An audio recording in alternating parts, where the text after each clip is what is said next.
is Bloomberg Surveillance with Tom Keene and Paul Sweeney. Donald Trump needs a weak dollar. Have we achieved a soft landing? Has the Fed kind of done its job? With Lisa Mateo on markets. The economic calendar jam-packed today. And Michael Barr with news. Fears over a broader regional war in the Middle East. The best in economics, finance, investment, and international relations. This is Bloomberg Surveillance on Bloomberg Radio. Good morning, everyone. Tom Keene, Paul Sweeney, Michael Barr, waiting for Monday. Did you see that whoever wins the Sunday night football game, their first seed, and whoever loses is fifth seed? Yeah, I don't get that. I mean, they're both like two of the best teams, the Vikings and the Lions, but we'll leave that to Michael Barr. He's a professional. He's in today. We'll see if he's in Monday as well. Yeah, Lisa Mateo, she is decidedly in today, and we welcome all of you across the nation. Morning commute. Good morning on Apple CarPlay, Android Auto. Sirius XM, that's something I learned. I don't think December, November. The ginormous Sirius XM thing. Sure. It's been around forever. Yeah, exactly. Channel 121 is where you're going to find Bloomberg. Yeah, good morning. Exactly. Good morning in Washington. Zach Cohen on fire, I thought, with Nathan Hager this morning. Yep, good morning in Washington. I went to Hani, who controls the schedule here, all of the scheduling of all events. In the speaker vote, the first round, we believe, is noonish. Noonish, okay. You may have that. Are we going to get that today? It has to happen. It could be rounds. Okay. Rounds, it plural. Go, Okay. You know, it's Zach explained it. Yeah. I took notes, but Yeah, that's how they make the sausage down there. Well, see, it's an odd Friday, folks. It's Thursday, Friday, weekend off. Do you feel like the year started yesterday or No, I Monday? kind of feel like, it's going to be Monday, it feels like. I don't know what's going on today. But anyway, it's Friday, which It's feels Friday. like a Tuesday. I have but to who remind knows? myself. Yep. And we've got wonderful guests. We don't We have do. guests like it's a layup. Thank you for the interest yesterday. The audience yesterday was ginormous. Matthew Winkler joining us on President Biden heading He's the out boss. the door. We got to be good there. Kit Jukes will join us on foreign exchange. That's the front and story today. Mike Wilson, an extended discussion on equities in the 8 o'clock, and we start strong. Neil Dutta cleared his schedule. We had him for 2 blocks. We got him early. Right now, from the Interactive Broker Studios, our Bloomberg Business Flash, Lisa Mateo. And we've got futures on the rise. And this is as the S&P 500 tries to end a losing streak, now stretching to 5 sessions. That's the longest since April. So we'll start with S&P futures up about 0.2%, 11 points. Dow futures up 0.1%, 67 points.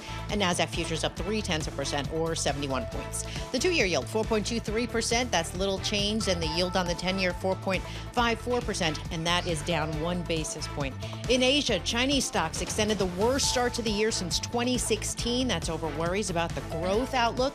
You have Chinese onshore yuan weakened past 7.3 to the dollar. We'll check in with the Bloomberg Dollar Spot Index. That's down about 0.1%.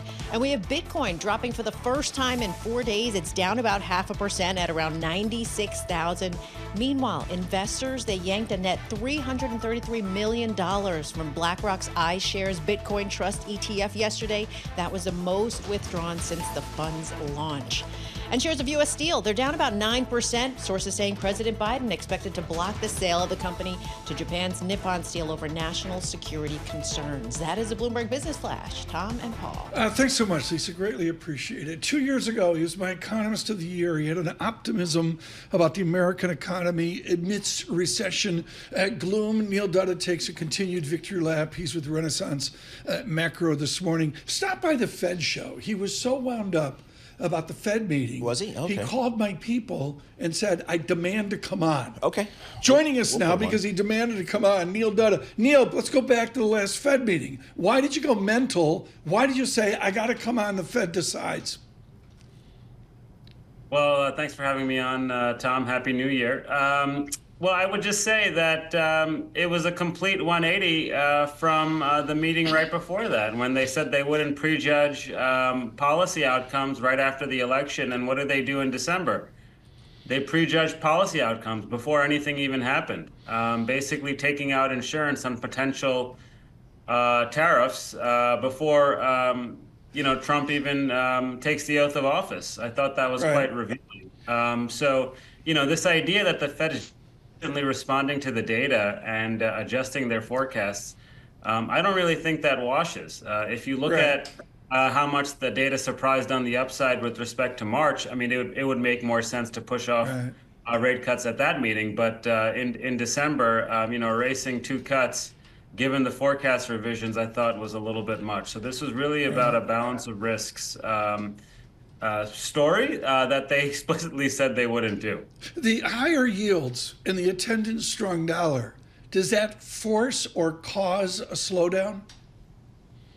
I think so. I mean, when you look at the nature of why interest rates have been going up, it has very little to do with the re-rating of nominal growth expectations. I mean, if you look at the data, your own Bloomberg Surprise Index has been weakening in recent weeks.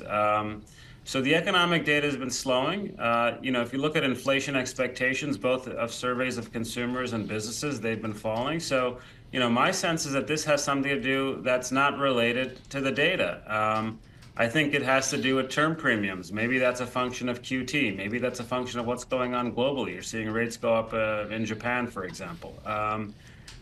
Maybe there's risk around deficits, and so there's going to be more treasury issuance relative to the demand for treasuries. I mean, these are all things that push up the term premium, but it doesn't really have to do with growth expectations. And if the term premium is going up, that's a tightening of financial conditions, right? I mean, the declining term premium was a big driver of sort of risk appetite, stronger equity price. In recent decades, frankly, and to the extent that's going away, that's going to be a headwind for stocks. Neil, I'm an equity guy. All I know about the bond market is bond prices go up, yields go down. Nailed it. That's about it.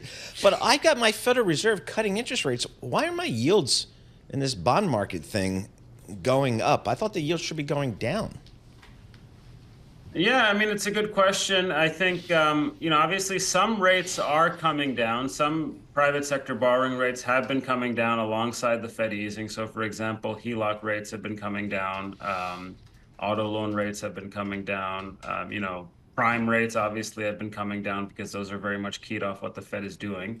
But, things like mortgage rates, those have been high, elevated. And and as I mentioned, I mean, that's, to some extent, it's out of the Fed's control. I mean, I think one reason why they're going up is because, at some level, the economy has been doing a little bit better, at least initially after the September meeting, somewhat better than expected. But I don't think that goes far enough to explain why interest rates have backed up. So I think that's part of the reason, but it's not really the bulk of the reason. What's the Fed focusing on here, Neil? Do you think is it the absolute inflation number? Is it the labor market? What is the Fed focusing on these days, do you think? Well, I mean, I think to the extent that the September meeting was a focus on the labor market, I think the December one kind of put inflation back in the driver's seat. I mean, they're clearly, all you have to do is go through the document that they release with the summary of economic projections and go to the balance of risks, right? You have a overwhelming majority of participants on the FOMC seeing that the balance of risk to core inflation are skewed to the upside. It completely flipped from where they were in September. So I think the realized inflation data has taken on a lot more importance than it did, maybe 3 months ago. And Neil Dutta with the Renaissance Macro. He'll be with us through the entire half hour. I do want to point out that he works with Jeffrey DeGraff, who had a better than good 2024.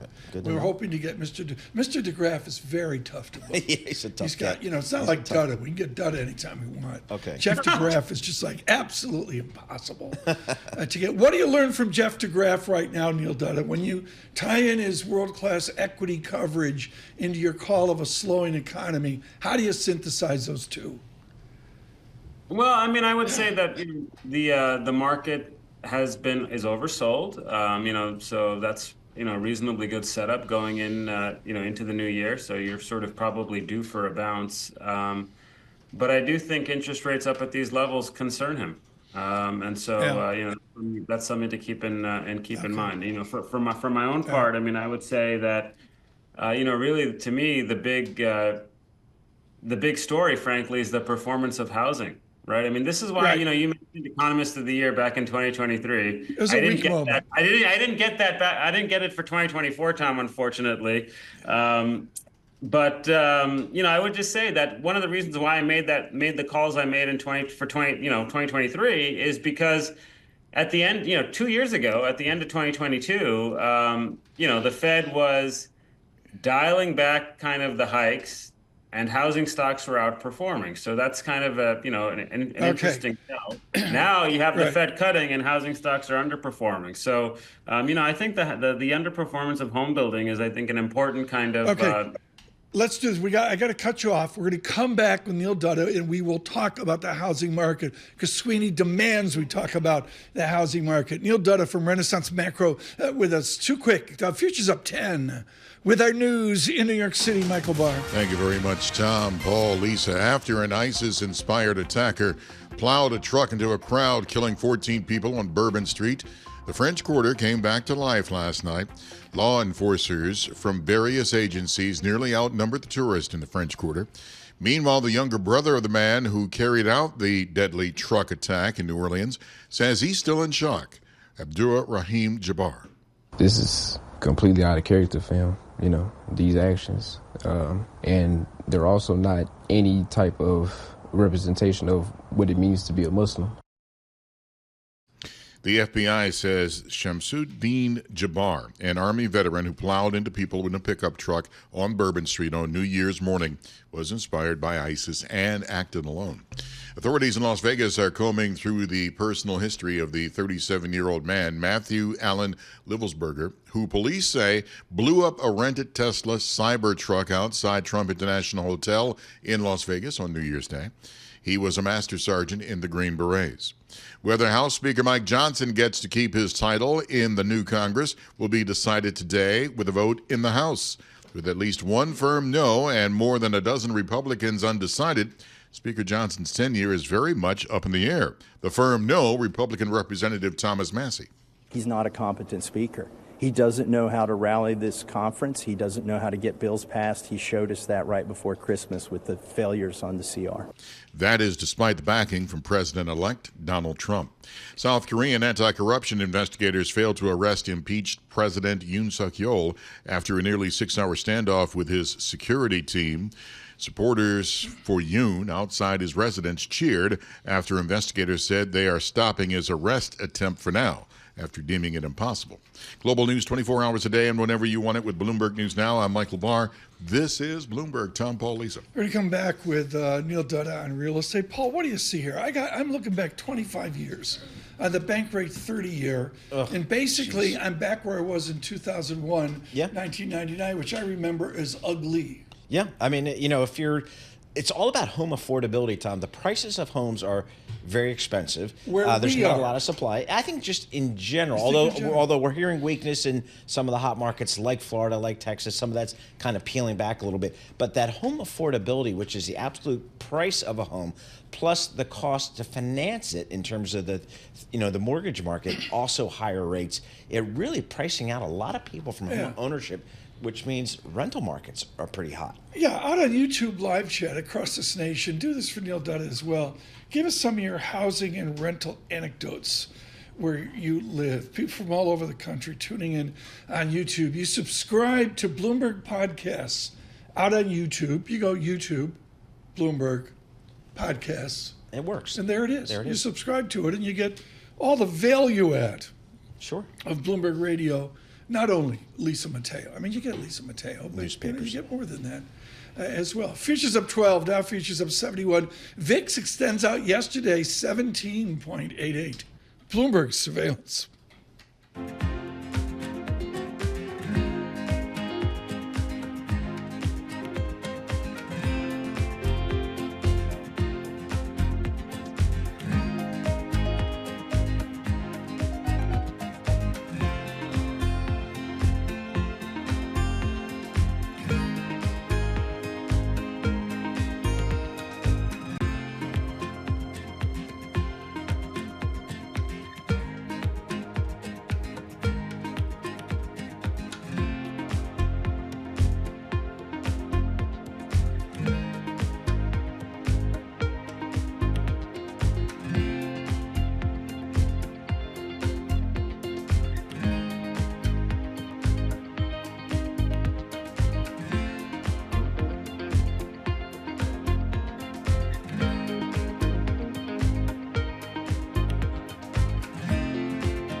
markets, headlines, and breaking news 24 hours a day at Bloomberg.com, Bloomberg Television, and the Bloomberg Business app. This is a Bloomberg Business Flash. The Bloomberg Interactive Broker Studio, I'm Lisa Mateo. Futures advancing. This is following a weak start to the new year on Wall Street. Right now, S&P futures up 0.1%, 9 points. Dow futures up 0.1%, 71 points. And NASDAQ futures up 0.2%, 56 points. We have the 2-year yield at 4.23%. That's little change. Then the yield on the 10-year, 4.54%. And that's down 1 basis point. To commodities, oil dropping after a 4-day rally. Right now, Brent crude down about 0.2% at $75 a barrel. WTI crude $73 a barrel. And gold was on track for its biggest weekly gain since November. Right now, spot gold is little change at $2,657 an ounce. The Bloomberg Dollar Spot Index down about 0.1%. Shares of Stellantis down about 3% in Italy. The reason why? Well, some of its plug-in cars, they lost access to U.S. tax credits under new rules. The same applies to Volkswagen. Its shares fell as much as 1.4% in Germany. Now they're a little changed. And then meanwhile, Tesla's Cybertruck, it made the cut for up to $7,500 in U.S. tax credits for the first time this year. It's part of that reshuffling under those new rules.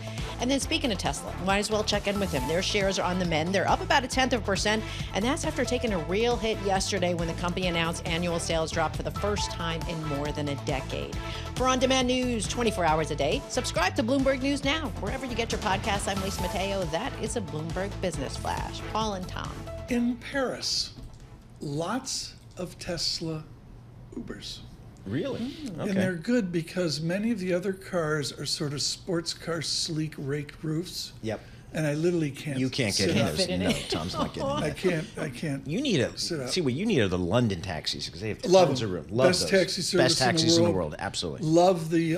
They have an electric car with a really intelligent funding for their drivers. They pay over 7 years or whatever. Why can't we do that? We went to the moon. I don't know. We landed on the moon. There's dolphins in the water outside your house. Exactly. Why can't we have a taxi system I don't know. like London? Neil Dutta has been looking at many of these important questions, and he joins us right now. Neil, I got a fiery response out on YouTube on the housing market. What is your insight of where the housing market goes for 2025? Well, I think it's not going to look particularly good as we go into the spring selling season because mortgage rates are running close to 7%. I mean, with the labor markets cooling, the math doesn't work for a lot of people. And I think that's the primary issue right now with respect to housing. I mean, if you look at home building, builders, new housing, if you look at single-family homes for sale that have been completed, that number is up over 50% against last year. So there's slack building in the new housing market. I think Paul mentioned sort of the increasing inventory situation in parts of the South and the West. I mean, remember, that's like the meat of the market, right? So if inventories are going up in those places, that means that construction is going to be coming down. Because that's where most of the construction happens, frankly. Right? This is important. Neil, construction employment is at risk now. Right, I want to go to Neil Dutta and Paul Sweeney. Lisa, jump in on this. This is important. Isn't where we live an aberration, Paul Sweeney? Where we live isn't normal. No, because I think the density we have here in the metro New York area is so crazy and Lisa's looking for a new crib. Are you looking for 6,000 square feet? No. That's the backyard. But it's like getting outbid by these offers. That is crazy. Yes, it is. A house goes on the market for $600,000 in New Jersey, and it sells for $740,000. It's amazing. And it's like, how do you? Yeah, but that's not the rest of the world here. So hey, Neil, so let's step back. We got the labor market, the real estate market. How's the consumer doing out there? How do you think about the consumer here in 2025? I think it's going to be tough to sustain the kind of consumption pace we saw last year, right? I mean, if the labor markets are slowing and wage growth is cooling, which I think is clearly happening because, things like hiring rates are down, quits rates are down, there's not really much need for firms to be paying up and bidding up the wages of their workers. So with the slack in the labor market, that's, slowly building. I mean, the labor market's not collapsing, but it's hard to be bullish on the consumer given that environment.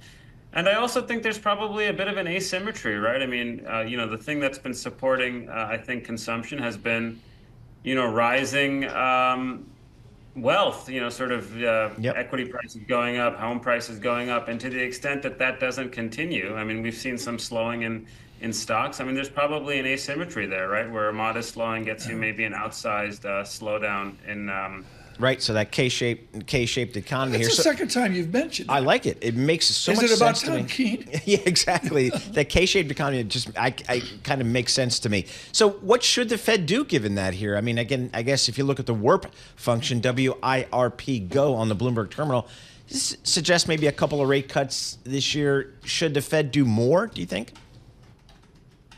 I mean, I think they will do more because I think the data is going to slow and inflation. I mean, to me, the most notable thing that's happened, frankly, is the slowing in rental inflation, housing rental inflation. That's been really the main shortfall relative to the Fed's longer run inflation objectives. And now that appears to be working, right? I mean, in the favor of disinflation. So I think that's important. Obviously, we're all watching what's going on with the dollar. But that's going to weigh on the prices for imported consumer goods, I think. So, no, I think the Fed's going to be ending up, if I had to pick, I'd say that they're going to cut more than twice. So I think that the front end of the yield curve is a pretty good place to park your money at the moment. Neil Dutta, I wanted to go there in the dollar. Kitchuk's joining us in about 2 hours, folks, with SocGen in Europe. Just brilliant. But let's talk to foreign exchange trader Neil Dutta here as well. Are the dollar movements, Neil Dutta, nonlinear or linear? Like DXY 107, 108, 109, or is there a Neil Dutta tip point where things begin to unravel? I mean, I think there's probably something to the idea that at a certain point, like more things start breaking. But when you have like 1% currency moves, that's a big deal, right? I mean, so I think the dollar's concerning across multiple dimensions. I mean, number one, obviously it weighs on U.S. exporters, particularly manufacturing. That's number one. Number two, going back to the equity market discussion, it weighs on earnings, right? Particularly for tech companies that are global in nature. And because that's been a big driver of U.S. stock prices, I think the fact that the dollar's been strengthening is going to weigh on earnings and by extension weigh on stocks. And I think it matters for the rest of the world, obviously, particularly emerging markets, because they have lots of dollar-denominated debt. So the cost of financing that debt goes up. And then you have to start worrying about balance of payment problems in EM, which obviously, if they're slowing, that creates a negative feedback loop, pushing the dollar up even more. So, I think, because of safe haven consideration. So, yeah, I think it's concerning, but again, that's not really a world where the Fed can just kind of sit back in its chair and say, "Oh, we're going to cut twice this year." Right. So, to me, the dollar represents an unambiguous tightening of financial market conditions. Neil Dutta, thank you so much. Hugely valuable, generous time here on a Friday morning to start the year off. I really can't say enough, Paul, about these moves. Brazilian real out to new weakness yesterday. On and on. Turkish lira, which is I guess not really a story. I'm watching sterling more than anything. Mm-hmm. Yep. I just, it hit a 123 yesterday, which I thought was something. And well, Tom, I mean, you were enjoying the euro over in Paris, or we're almost at parity there. One spot, there's a 0.295. demonstrable reasonableness to pricing over there. So the Burgundy, was just flowing, I'm guessing, over there. The Bordeaux, maybe a little bit in the afternoon. The Bordeaux? Yeah, sure. Yeah, absolutely. Yeah. We were on top of that. Yep. Good. I got too many French martinis. Really? They serve them warm. Yeah, that's not good. With a maximum vermouth, and you sort of, I'm polite. Yep. I don't say, send it back. No, I don't do that. No. But, there's a major shout out, Latour d'Argent, the bartender there. Oh, yeah? He makes an American martini. There you go. He makes you want to come back. Yeah, absolutely. It's where it was a concept restaurant for ratatouille. Oh. It's great. Okay. There, I didn't see any rats at No, all good. Anyways, it was good. Wonderful. If you ever get the experience, folks, Latour d'Argent on the Seine, looking up at Notre Dame is really an extraordinary moment. Can't say enough about that. Futures up 11. Dow futures up 89. VIX giving me no love, 17.89. We have a terrific set of discussions today. Of course, Michael Barr with our news updates on the violence in New Orleans and Las Vegas. From New York City on YouTube, Bloomberg Surveillance.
markets, headlines, and breaking news 24 hours a day at Bloomberg.com, Bloomberg Television, and the Bloomberg Business app. This is a Bloomberg Business Flash. From the Bloomberg Interactive Broker Studio, I'm Lisa Mateo. We've got futures edging higher with stocks looking to snap a 5-day losing streak. We'll start with NASDAQ futures up 0.3%, 67 points. Dow futures up 0.2%, 99 points. S&P futures up 0.2% or 13 points. The 2-year yield at 4.23%, down 1 basis point. The yield on the 10-year, 4.53%, and that's down 2 basis points. More economic data on tap for today. We have ISM's December factory report, and that's at 10 a.m. Wall Street time. Now, economists surveyed by Bloomberg, they expect it'll signal contraction for the 9th month in a row. The Bloomberg Dollar Spot Index down about 0.1%. Chinese onshore yuan, well, that weakened past 7.3 to the dollar. Few stocks on the move. We'll start with Block. Its shares up more than 2%, and that's after an upgrade from Raymond James to outperform from market perform. And finally, Chewy up more than 2%. That's after an upgrade from Wolf Research to outperform from peer perform. That is your Bloomberg Business Flash. Paul and Tom. Lisa, thanks so much. Greatly appreciate it. Okay, here's what we're going to do as a Friday treat, folks. A bond person comes in. Paul, you nailed it earlier. What did you say? Price? Up. Yields down. Nailed it. Okay, there we go. We're not going to do that. Joining us now, Priya Misra, with a Friday Get the Year Started discussion. And everybody's sitting in their kitchen this weekend discussing how much they've lost betting on football and also their portfolio. You and I are going to talk Jensen, Trainer, Sharp right now. Adults in the business say, how much did I make, but how much risk did I make making what I made? And William Sharp out at Stanford identified this. Explain to mere mortals worldwide what the Sharp ratio is and why it matters. I love that you're talking about Sharp ratio. It's great. You and I can bring a bar conversation You guys to might zero. be the only two people here. Explain I love it. why they're sitting at their table this weekend and they're like, why are we not making money? Sharp ratio, go. So there's a lot of, well, I should start with Happy New Year. Thank you for having me. I have children. Continue. The focus typically is on the return. It's what return am I getting? You're getting that return taking risk. And, you're talking about have we not made enough money? I think bond people who thought the Fed's starting to cut rates, and that was where we were a year ago, the Fed's going to cut rates, they typically cut 200, 300 basis points, you're going to make a lot of money in bonds. I don't think, that's where they lost money. They put money in stocks, they did well. We're in a soft landing. Pretty much every risk asset did well. Credit did great. Now you take stock and look at the uncertainty. You have the Fed with an army of PhDs saying, we have a lot of uncertainty, we don't know how to manage the cyclical and the structural, so we're pausing. And so that's where that Sharp comes in. Let's look at the risk and return. So let's look at the return relative to the risk, which is what you alluded to, Sharp ratio. That's where I think fixed income, you're getting 6-7% in high quality fixed income with not a lot of risk because I don't think exactly. Yeah. And so that your denominator, if it's lower, suddenly fixed income makes a lot of sense. One more question, folks, and Sweeney's going to bring us back to normal. You have a superior Sharp ratio on the JP Morgan core bond versus your peers and versus the index. That's a 1-year Sharp ratio. There's a 3-year look back. There's a 5-year look back. I'm wedded to the 3-year Sharp ratio. Folks, of whatever 401k plan you've got, which duration is the most value to Priya Misra? So I would say besides the one that Bob Michael wants. I would say that we look at 5-year, 10-year. Consistency is such a big part of, it's our DNA. So just making sure that we can consistently outperform it. How do you do this? You diversify a lot so that the risks are not, you're not, wedded to one particular risk, and you do your research. In a high cost of capital world, dispersion is going to be high, meaning some sectors will do well and others will not. And I wish I could say we know exactly which sectors are going to do well. If you diversify well and you do that research, that's where you get that superior Sharp ratio. Bill Sharp, 90 years old out at Stanford. Oh, is that right? Yes. Wow, I didn't know. Continue, Okay, very Paul. good. Bring us back to some sense of normal, Paul. 2024, fixed income investors got paid to take some risk. High yield leverage loans, by far the best performers. Is that going to spill over into 2025, do you think?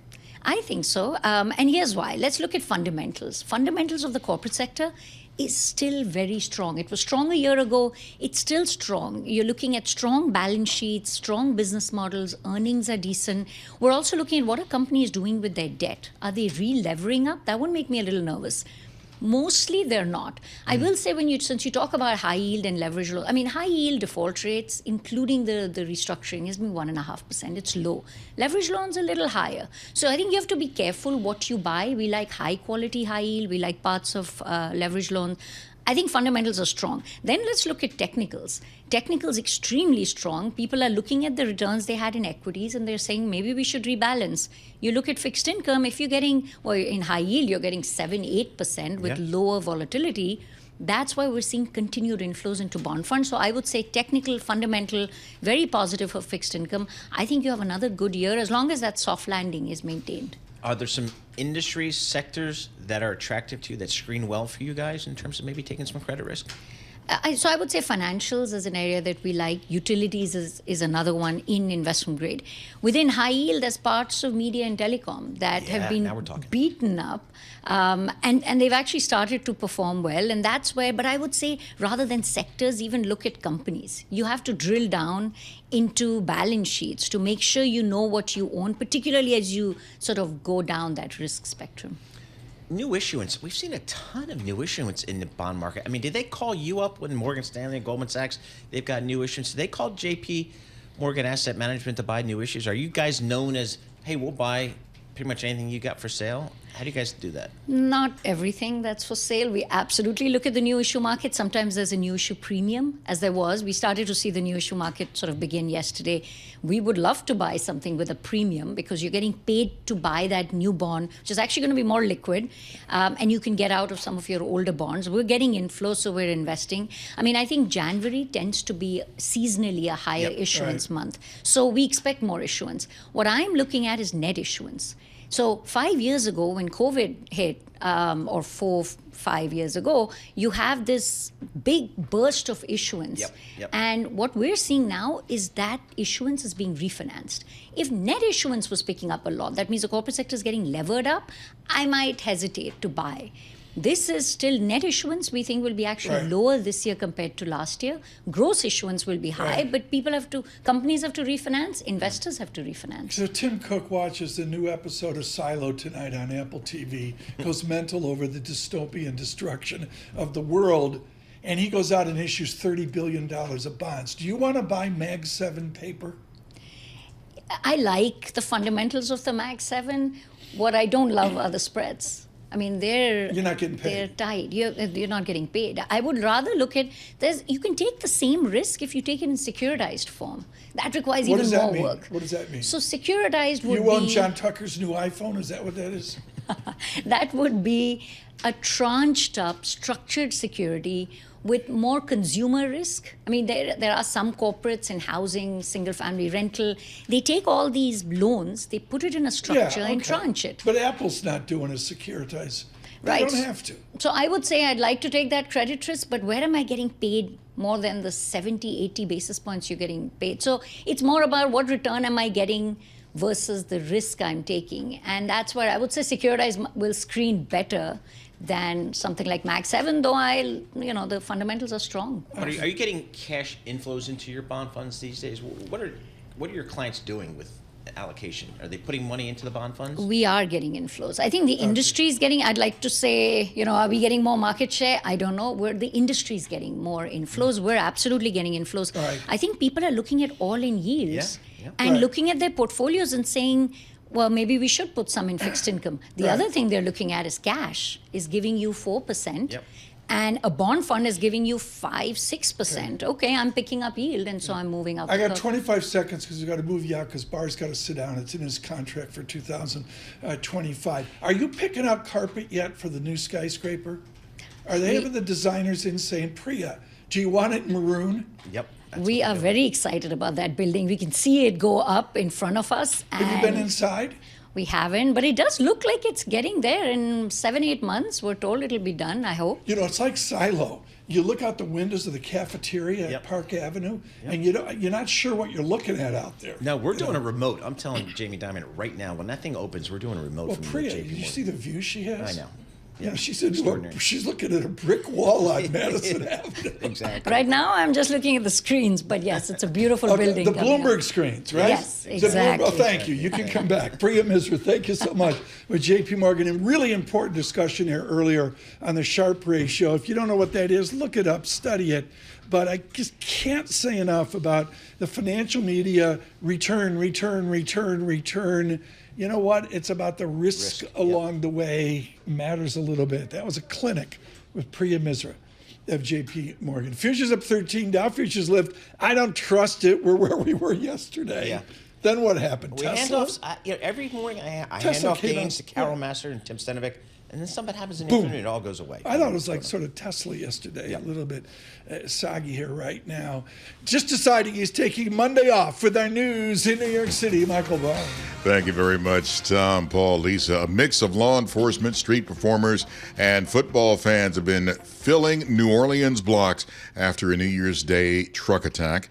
The deadly New Year's truck attack killed 14 people along with the driver, who the FBI says was inspired by ISIS. About 30 people were also injured, including Jeremy Sensky, who had both of his legs broken. Sensky says he's grateful to be alive. I've been through a lot in my life, man. I was paralyzed. I was in a car wreck. I feel lucky right now, man. Sensky was knocked out of his motorized wheelchair by the suspect's truck during the attack.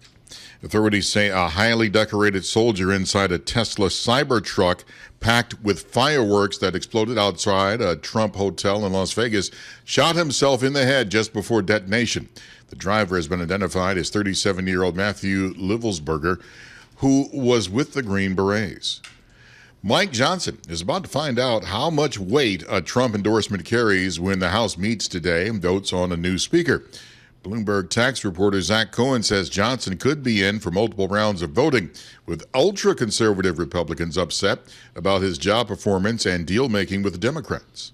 The number to watch is 15, which is the number of rounds that former House Speaker Kevin McCarthy needed before he was elected to that post 2 years ago, and was sort of the beginning of an era of uncertainty in Washington over how or whether Republicans in control of the U.S. House would be able to govern. First, during the Biden administration, the key thing to remember now is that the stakes are higher. Bloomberg tax reporter Zach Cohen says Republicans hold just a 4-seat majority, and that will get even slimmer with 3 Republicans set to join President-elect Trump's administration. The U.S. Surgeon General says alcoholic beverages should display warning labels indicating cancer risks. Vivek Murthy says in a report alcohol is responsible for about 100,000 cases of cancer each year in the U.S.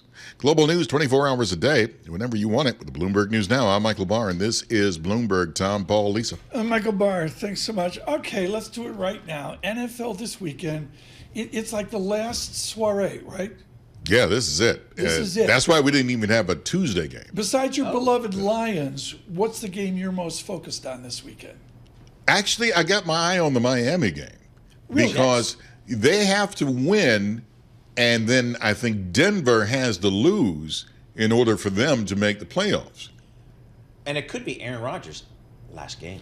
It could be. That's not going well. I mean, the basic summary is this transaction No, it's didn't single go chance. well. So, but it could be his last Mohammed game. told me he's not coming on until they win. We'll see.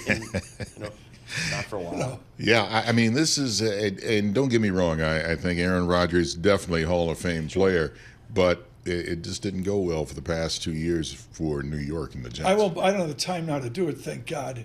I remember the exact moment where I realized I was going down the ice, but my legs weren't.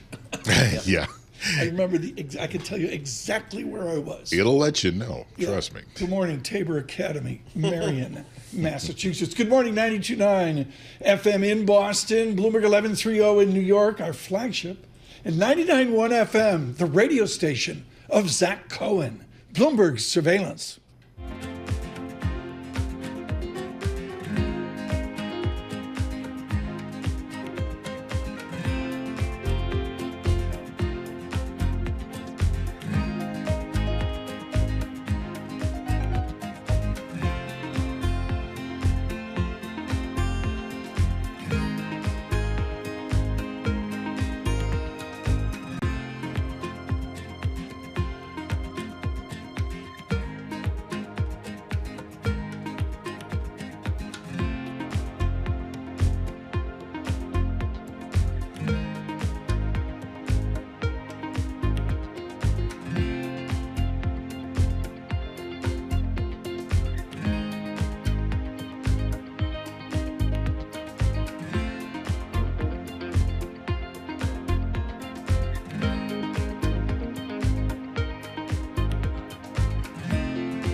markets, headlines, and breaking news 24 hours a day at Bloomberg.com, Bloomberg Television, and the Bloomberg Business app. This is a Bloomberg Business Flash. From the Bloomberg Interactive Broker Studio, I'm Lisa Mateo. Well, stocks have one last chance to pull off a so-called Santa Claus rally. And right now we have futures advancing. NASDAQ futures up 0.2%, 57 points. Dow futures up 0.2%, 98 points. And S&P futures up 12. The two-year yield, 4.23%, down 1 basis point. The yield on the 10-year, 4.54%, and that's down 1 basis point. The Bloomberg Dollar Spot Index, well, that's down about 0.1%.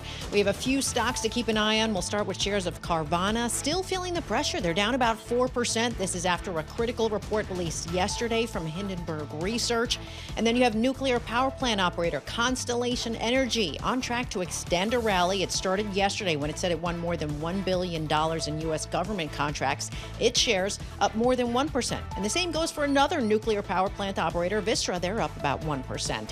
And something else to keep an eye on or an ear on is Siri. Is Siri eavesdropping in your conversations? Yes. Thank you. The Associated Press says Apple's going to pay $95 million to settle a lawsuit. Not to you, but claims that recorded conversations were shared with advertisers. That is your Bloomberg Business Flash. Where are you on? Did you have the thing in the house where you go? Alexa, no, I don't. No. I don't. Paul? Yes, we have Alexa. You do? Yes. What do you say to Alexa? Alexa, play Bloomberg Radio. You know, something. Really? And it comes on? Yeah. Sure. Yep. Yeah. And then, you know, we get a little beep if there's like if Amazon's dropped a package off.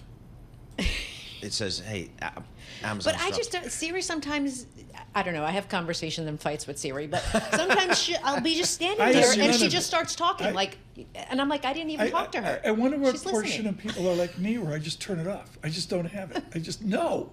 I got to do this right now. Thanks. The live chat on YouTube today is brilliant. Thanks for the comments on Neil Dutta and the dollar. Yep.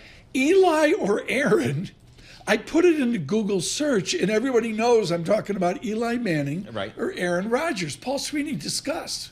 Well, Eli won the Giants 2 Super Bowls, so for that, he'll never buy a drink in New York City again. But Aaron's done nothing for New York, so it just did not work. But it did a lot for Green Bay, right? Oh, yeah. Again, Hall of Famer did a lot for Green Bay. Are Bay. they the same kind of quarterback? No, Aaron's one of the all-time greats, and Eli was a really good quarterback who won 2 big games in New York, and that's his legacy. I think.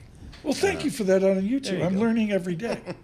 You know, I mean, we got to get Damien. Where's Damien? I have no idea. I haven't seen him in a long time. Is he like extended 3-week vacation or something? I don't know. We'll have to see. Now, a look at the front pages. What's making news around the world? Your daily roundup of today's headlines from major publications. Yes, into 2025, we're extending the Lisa Mateo Hour into a longer day part, as they say in the business. Lisa, what do you have today?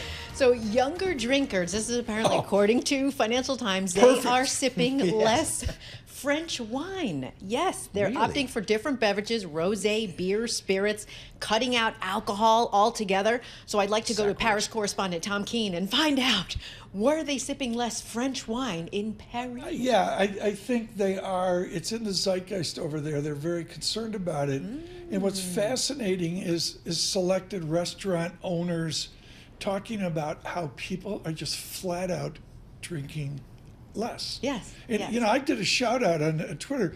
John Farrell absolutely nailed the impact of this Ozempic thing. Over last 3 days. That's 6%. People are eating 6% less food. Yeah, and it curbs your alcohol. Yeah, and drinking alcohol has a lot of sugar, so they're trying to stay away from. I mean, you know, especially wine, especially red wine. Do you want a pro tip? And that's yes. You have a martini.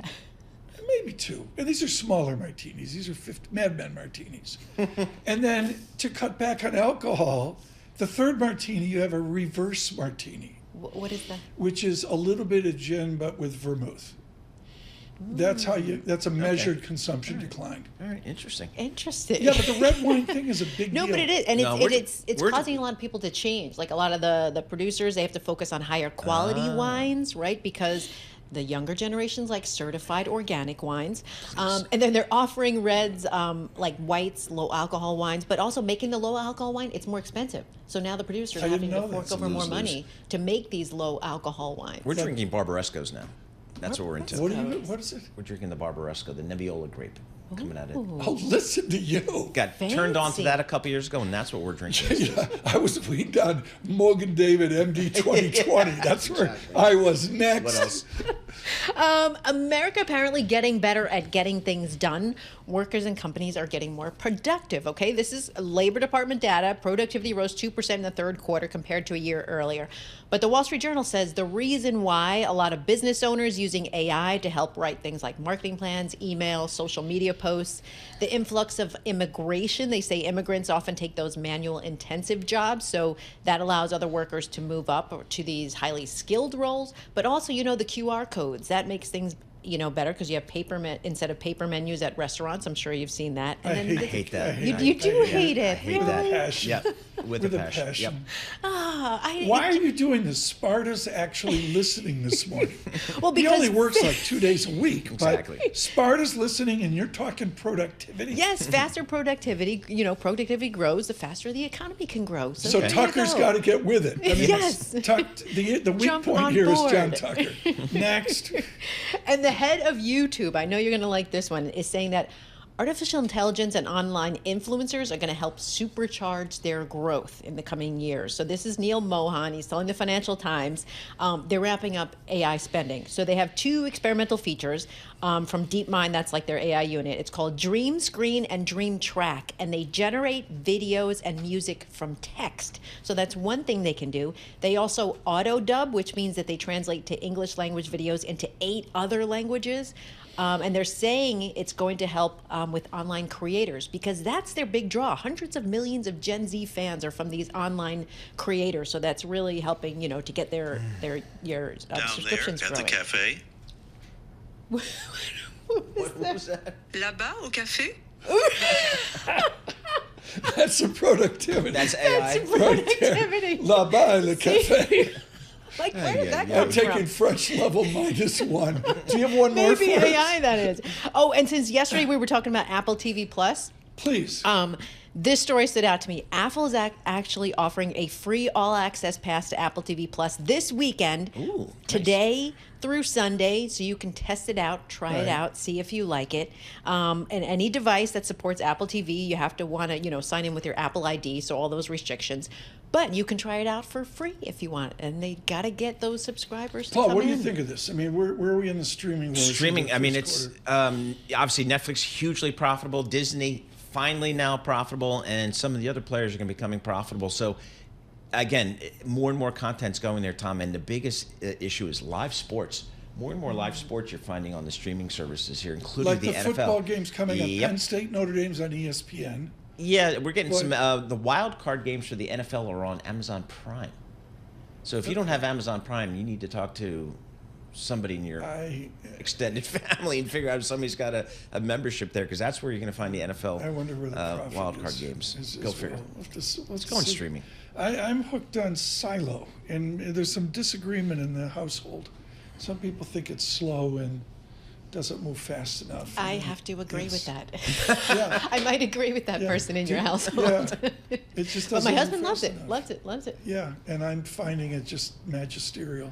Landman. But I think, like I said, I call people watch it, Paul. Apple TV is, they call it dad TV, and I can see why. Is that I right? mean, Okay. it's I've not never heard that. Netflix. Okay. It's not Netflix, Dad TV. I don't know. Well, I mean, the talent's getting paid. They're making all these things for Apple TV and Paramount and all the streaming stuff. And the A-list talents, they're getting paid. So, I'll do this stuff. Out on YouTube, live chat, ask Lisa, Costco road trip this week? No, Costco road trip. My paycheck went there last week, and I am done.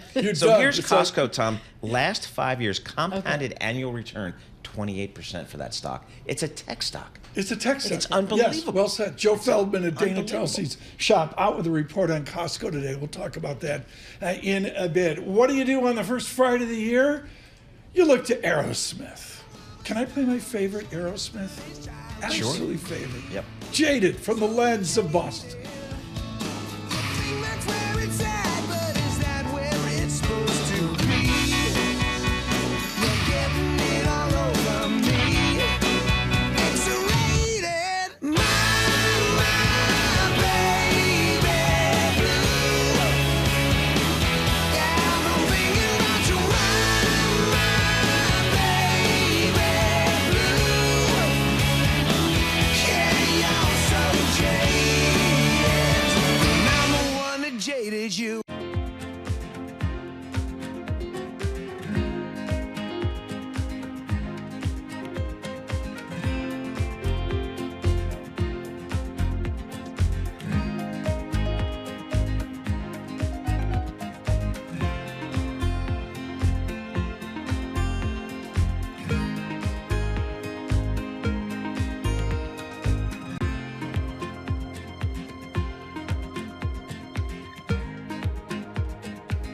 is Bloomberg Surveillance with Tom Keene and Paul Sweeney. What do you say to people scared stiff in cash? We've got an administration, presumably, that will be pro-business, lower taxes. With Lisa Mateo on markets. AI affecting demand for cloud computing. And Michael Barr with news. U.S. Secretary of State discussed the conflict in Gaza. The best in economics, finance, investment, and international relations. This is Bloomberg Surveillance on Bloomberg Radio.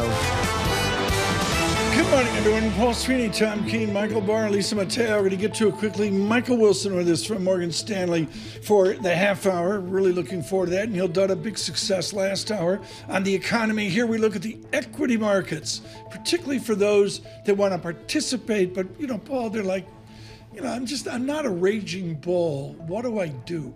There's a lot of that going on out there. There is. I mean, you've had 2 years, Tom, north of 20% returns in the S&P 500. And I'm sure a lot of folks feel like, boy, I missed it. I can't get in. It's too late. But it's so what do you do? Courage to be in the market, Tom. I don't know. That's kind of what we keep talking about here with a lot of the smart folks. Mike Wilson with us. Good morning out on YouTube. Subscribe to Bloomberg Podcasts out on YouTube, building each and every day. Thanks for the comments on Apple TV. It's huge. People are like engaged in Paul, the streaming wars. Absolutely, and all that. Absolutely. People are all into the streaming thing. You have to look at your credit card bill every month to see what you're actually paying for. Yes, but we're doing that right now. Exactly. I'm on a subscription frenzy at home. Yep. Speaking of a frenzy, from the Interactive Broker Studios with our Bloomberg Business Flash, Lisa Mateo. You got it. We have futures pointing to a higher open, and this is as the S&P 500 trying to end a losing streak, now stretching to 5 sessions. That's the longest since April. We have NASDAQ futures up 0.3%, 78 points. Dow futures up 0.2%, 110 points, and S&P futures up 0.2% or 16 points. The 2-year yield 4.23%. That's little change. The yield on the 10-year 4.54%, and that's down 1 basis point. In Asia, Chinese stocks ended the worst start to the year since 2016. That's over worries about the growth outlook. China's onshore yuan, well, that weakened past 7.3 to the dollar. The Bloomberg Dollar Spot Index is down about 0.1%. Bitcoin dropped for the first time in 4 days. It's down about 0.5% at just over 96,000. And meanwhile, investors, well, they yanked a net $333 million from BlackRock's iShares Bitcoin Trust ETF yesterday. That was the most withdrawn since the fund's launch. And we have shares of U.S. Steel. They're down about 8%, and that's as President Joe Biden said to have decided to block the sale of the steelmaker to Japan's Nippon Steel. That is your Bloomberg Business Flash. Tom and Paul. Lisa, thanks so much. Joining us now, Mike Wilson with Morgan Stanley with exceptionally intelligent views on the market. He has not been a raging bull. He's been someone who has participated, but done it with a bit of angst and caution as well. There's the Mike Wilson word, Mike Wilson, nimble. If I'm nimble after 5 days down in a row or whatever it is, how nimble am I into Monday? What do I do now to reposition with confidence? Well, good morning, Tom. Look, I think, and Happy New Year. I think what you said earlier is listening to you chatting about, do I get in now? What do I do? And that's really not ever the right strategy. The right strategy is to have something committed at all times and be, balanced in your portfolio so that you can ride out, turbulent times when they arrive. And look, we've had a little bit of a bad stretch here since the beginning of December, which doesn't really surprise me. Given the run that we had, post-election, and just a lot of euphoria. So we're having a bit of correction here. I do think the first half of 2025 will probably be a bit more challenging. And then the second half sets up pretty well, assuming that, forecasts around the economy and earnings come through. Everybody knows the market's expensive. Everybody knows that, we've had and sentiment's crazy right now. And that's just part of the game. I mean, you have to deal with that, and that's why you have diversification in your portfolio. You look at factors. I think of Liz Ann Saunders over at Schwab as well. Which is the factor now with the closest Mike Wilson study? Well, we look at all of them, obviously, and I would say what's been the factor that's been most in favor has been quality and momentum. And then recently, both of those came off a bit because that's where people were positioned. Okay, that doesn't mean that those aren't still the places to be. It just means that we're having a bit of a pullback in here. And I think going into 2025, there are some areas that got probably a little bit overdone. some of the growth areas, that factor in particular, probably people are paying up for that too much. I think some of the size factors, people rotated probably a little bit too much into the small cap area, and they're giving some of that back now too. So that's just one sort of arrow in our quiver, and but it's definitely something we watch closely. Hey, Mike, I'm reading your most recent note about the breadth of the market. It gets me to thinking here. I got the S&P 500 in 2024 was up like 24%, yet the equal weighted S&P up only like 10 or 11%. What does that tell you? I mean, and how concerning is that for you? Well, I mean, it's not really. Remember, breadth is a symptom, of what's going on, not the cause. Okay. And so the weaker breadth tells us that certain things are going, and this is something we think we've gotten very right over the last several years, which is that it's a very government heavy economy, right? So if you actually look at the private economy has been sort of languishing, whether it's manufacturing or housing, some of the consumer goods areas. I mean, they're actually in a recession. They've been in a recession for 2 years, and the government, heavy-handed, form of government, whether it be fiscal or monetary policy, has kind of kept things buoyed, and the market has figured that out. And of course, you have things like AI, maybe weight loss drugs, certain themes that are very specific to certain areas. And those areas have carried the day. Okay, so I think the weak breadth is symptomatic of this very unbalanced economy that we're dealing with. Now, one thing to point out, however, is the second half, really since September, the breadth improved tremendously. And actually, the breadth in 2024 was still way better than it was in 2023. So it's not all bad, but it is like I said, it's a symptom of what I think is a very unbalanced kind of recovery that is ongoing. So I guess as you think about 2025, Mike, I think a lot of folks are saying this really, if there's going to be any performance in 2025, it really has to be driven by earnings growth, because maybe the Fed's going to cut a couple of times, but I'm not sure how much more than that. Are you concerned that the earnings leg of this story is maybe a little ahead of itself? Well, I mean, look, the markets they get ahead of that, right? So the markets, multiples, rallied because it anticipated an earnings recovery. Of course, this summer we had some turbulence, and then the fall, things picked up again. We think most of the rally in the second half was driven by sort of liquidity factors and, just sentiment picking up around the election, just getting that behind us, a definitive outcome, et cetera. And so now we're a little bit ahead of ourselves. So multiples probably have to consolidate a bit. The key for this year is, are we going to get a broadening out in the earnings participation? Okay, so earnings have been pretty lousy for most companies over the last 2 years for the reasons I mentioned earlier. Okay, interest rates are too high for most businesses. Government is crowding out a lot of smaller businesses and even larger businesses to some extent. The global economy is still kind of stuck in the mud. So a lot of multinationals are not doing well. So the key for next year is, can we see a broadening out of that earnings recovery? We think we can. And that's our job. Our job is to figure out where is that earnings going to pick up. Financials is one area where we've gotten more constructive recently because of the earnings story specifically. Mike Wilson with us. We're going to continue here for the entire half hour. Let me squeeze in one more question, Mike, and that is the old school idea. I'm going to keep my powder dry until I see a correction. So I need to see Dow go down 8.8%, NASDAQ go down 11.25%. Are those days over? Not at all. We got a great one this summer. I mean, this summer I think we called for a 10% correction. We got a 9.9% correction. It gave us an opportunity to kind of pivot from kind of defensively positioned to more cyclically positioned. That's part of the game. That's always part of the game, Tom. That's never going away. I wouldn't recommend that strategy for everybody. It's tricky. It's hard to do, but we have to play that game for sure. And I think that creates opportunity. Speaking of game, old Ann Arbor won. I mean, Ohio State, you're rooting for Texas, aren't you? Well, I'm from Texas, so I have two reasons to root for Texas. Let's just leave it at that. Okay, well, I mean, Michigan's reloading for next year. I think they're reloading for next year. They got this quarterback kid coming in, and they had a little bit of. Our goal is to get Mike Wilson to come back for the second block. Exactly. Mike Wilson with us from Morgan Stanley, of course, with really intelligent notes here, and he's really focused on breadth. We're going to focus on the thickness of the market, the need to get away from just Mag 7 participating. We'll do that with Mr. Wilson here of Morgan Stanley. Futures advance. Wilson driving the market up higher, up 20. Dow futures up 130. It's like, I don't trust it.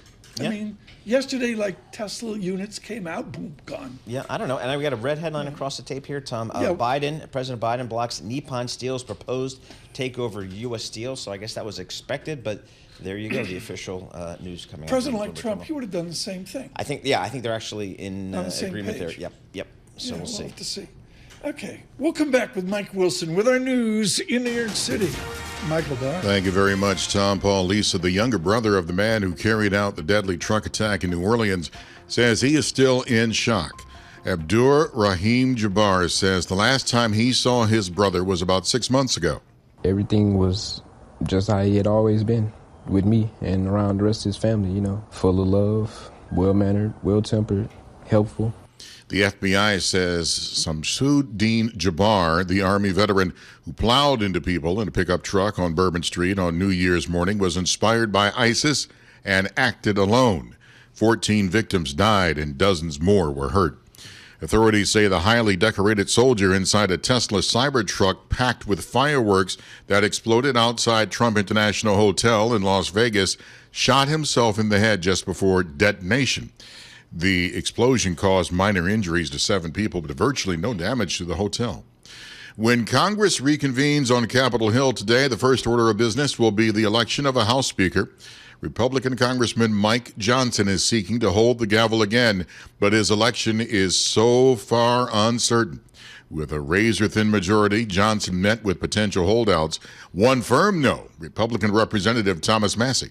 How are we going to get things done for the American people? How are we going to get the mandate that Trump received passed through the House? Mike Johnson can't do it. And despite the backing from President-elect Donald Trump, at least 15 members say they're still undecided.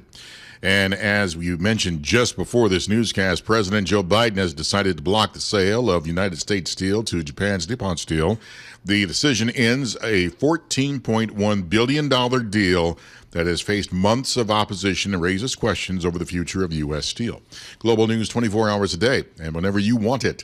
With Bloomberg News Now, I'm Michael Barr, and this is Bloomberg. Tom Paul Lisa. The Blackhawks played out at Wrigley Field here a couple days ago. I think it's Friday tonight. Yeah. Michigan plays Ohio State. Michigan playing Ohio State in hockey at Wrigley Field today. Very cool. That is very cool. 4 p.m. Central Time. One of the high points of my life, Al from New Jersey called me up. He says, "You're going to hate me." I said, "What do you got?" It's usually the case. And he said, "I want to ruin your New Year's Eve." And I had to go up to Boston to do a college hockey game at Fenway Park. Wow. And he said to me, "I'm not going to pay you, but I'm going to let you sit in Joe Castiglione's chair." Oh, ho, ho, ho. Was there in a heartbeat. Man. What an honor to sit in Joe Castiglione's chair. I got to see Ray Bork skate with a bunch of kids. It was great. And Joe Castiglione, one of the best announcers ever in sports. Best ever. Bar none, man. So good, it's saying it in the fewest words. Yes. Like you. I mean, it's the same thing. Well, I'm kind of. You get paid by the syllable, right? Yeah, yes, that's where the money comes in. That's where the money comes in. The big money comes in, particularly here. Futures up 19, Dow futures up 122, the VIX 17.68. Mike Wilson with us with Morgan Stanley coming up. We'll look at the breadth needed in this market. From New York City, Bloomberg surveillance.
Markets, headlines, and breaking news 24 hours a day at Bloomberg.com, Bloomberg Television, and the Bloomberg Business app. This is a Bloomberg Business Flash.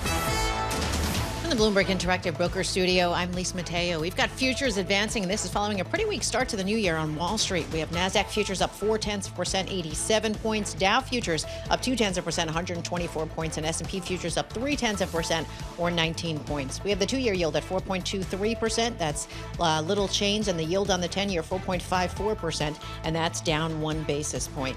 To commodities, oil right now checking in with Brent crude, $75 a barrel. It's little change, but on track for its biggest weekly gain since November. We have WTI crude at $73 a barrel. And gold on track for its biggest weekly gain. That's on track for its biggest weekly gain since November. There you go. Spot gold at $2,654 an ounce. Nailed that. Bloomberg Dollar Spot Index is down about 0.1%. Let's check in with shares of Stellantis. They're lower. ADR's down 2%. Some of its plug-in cars actually lost access to U.S. tax credits under new rules. So that's the reason for that. And the same goes for Volkswagen. Its shares fell as much as 1.4% in Germany, now down about 0.3%. Meanwhile, Tesla's Cybertruck, well, that made the cut. It's up for $7,500 in U.S. tax credits for the first time this year under that reshuffling of rules. And speaking of Tesla, let's check in with their shares. They're on the mend. They're up about 0.4%. For on-demand news 24 hours a day, subscribe to Bloomberg News Now, wherever you get your podcasts. I'm Lisa Mateo. That's a Bloomberg Business Flash. Paul and Tom. Lisa, thanks so much. Worldwide on your commute this morning on a Friday.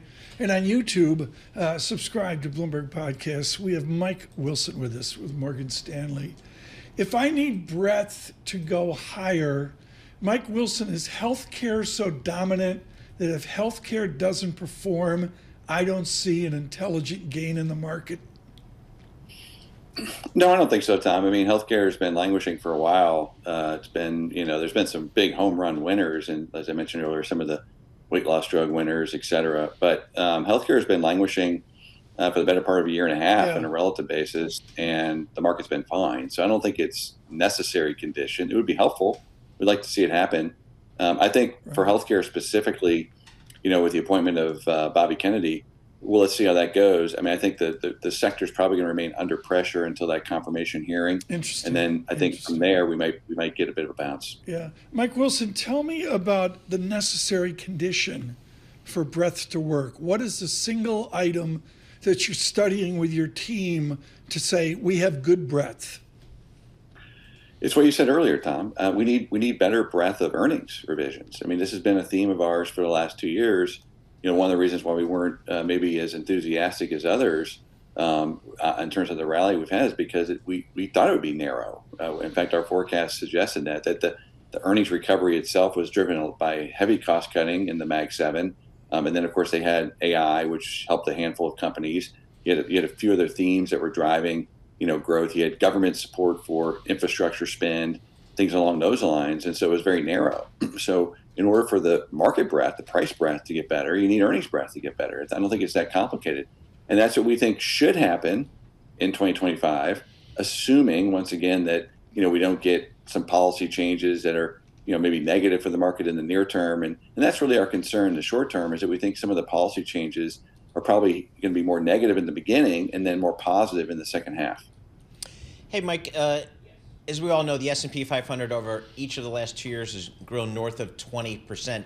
I'm not sure earnings have grown to that extent. What's the valuation call right here as you think about the market here, Mike?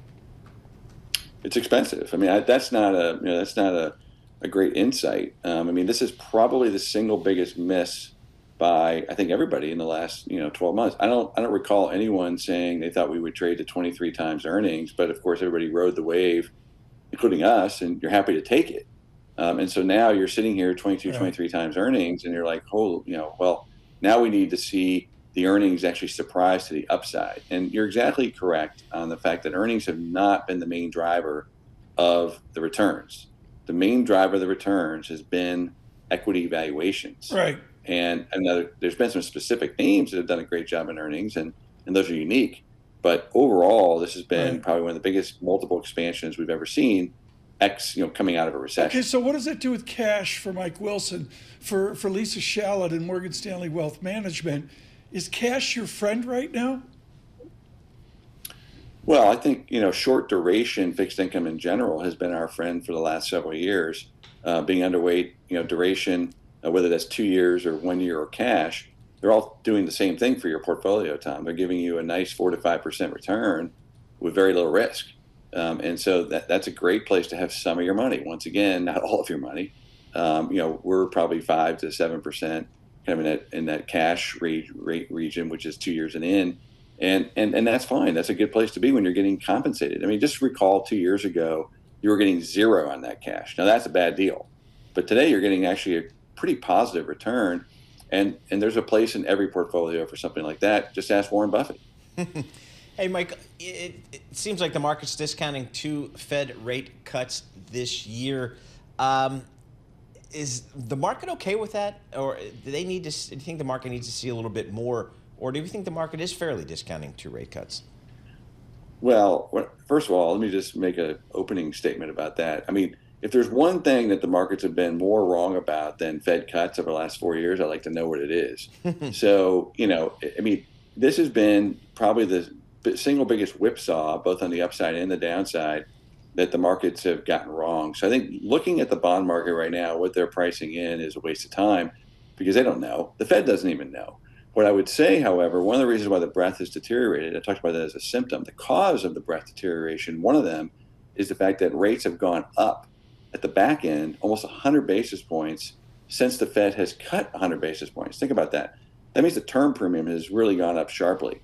And that's been something we've been focused on. When the term premium kind of gets up into this range, you actually now are at risk of having an equity valuation correction. So we think that's probably the main reason why the breadth has deteriorated here recently, more so than earnings. And I think, 2 cuts, sure, why not? Could we get 0 cuts this year? Possibly. Could we get 4 or 5 cuts? Maybe. It just depends on how things play out. But I think right now, 2 cuts is kind of the best guess. And the bond market is probably a little bit suspicious about that based on how the back end's trading. Mike Wilson, thank you so much. Chief U.S. Equity Strategist, Morgan Stanley, generous to be with us for this half hour this morning. Futures up 17, Dow futures up 108. Kevin Gordon. Yep. I mean, we got a cold wave coming in. Yeah. He's flying out to Pepperdine. I think he's just good for him. Escaped the frigidity. Kevin Gordon, I love this. Only 19% of S&P 500 members are trading above their 50-day moving average, the lowest since October of now 2 years ago, like 18 months ago. Interesting. And it's rare. I mean, it's 1 in 5 are above their 50-day. I had no idea. No, that's the breadth Mike Wilson's talking about. And that's the note that he put out just a couple of weeks ago. Mike Wilson did at Morgan Stanley talking about the lack of breadth. But that's been a story we've been talking about for a while in this market, really the last 2 years at least, with that AI trade that's been out there in the market, pushing earnings up for those companies, pushing their stock prices up for the NVIDIAs of the world. That's now broadened out. Yeah, but whether it's equal weight or non-Mag 7, have you and I ever seen a market this concentrated? I don't think so. I don't think so. It doesn't feel that way. But I mean, I think a lot of people out there, they own index funds. They own, Are they feeling good today? I think they look at their 401ks and they feel great. They're up 15%, 18%. Sure. Some even 23% the performance this year. Yeah, but I think it's, it kind of goes to that active management. People that are trying to look for value out there. They're the ones that I think are probably facing some challenges. I looked at some of the hedge fund returns coming out. They're just starting to get reported these days, and they're the high teens. That SPAC Ritholtz put me into. Oh yeah, that didn't work out. No, that didn't go well. Hey, 2025 program note. I got a sneak preview on a need-to-know basis. Barry Ritholtz sent me the Galley. It's like the Bible. It's printed and it's hand-led, and it's like the printing press and all that. Barry Ritholtz has a spectacular new book coming out. It's classic Ritholtz. Everybody's got do this, do this, do this. He's like, stop it. Stop doing this. Stop doing that. Stop doing this. It's really anticipated. We'll give it a full court press here. Barry Ritholtz finally anticipated. And the movie rights have already been sold. DiCaprio, heard in discussion. It's DiCaprio. They think he may be a little old to play Ritholtz. That's right. It could be, I could say, come on, wake up in the control room. Bloomberg surveillance.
Markets, headlines, and breaking news 24 hours a day at Bloomberg.com, Bloomberg Television, and the Bloomberg Business app. This is a Bloomberg Business Flash.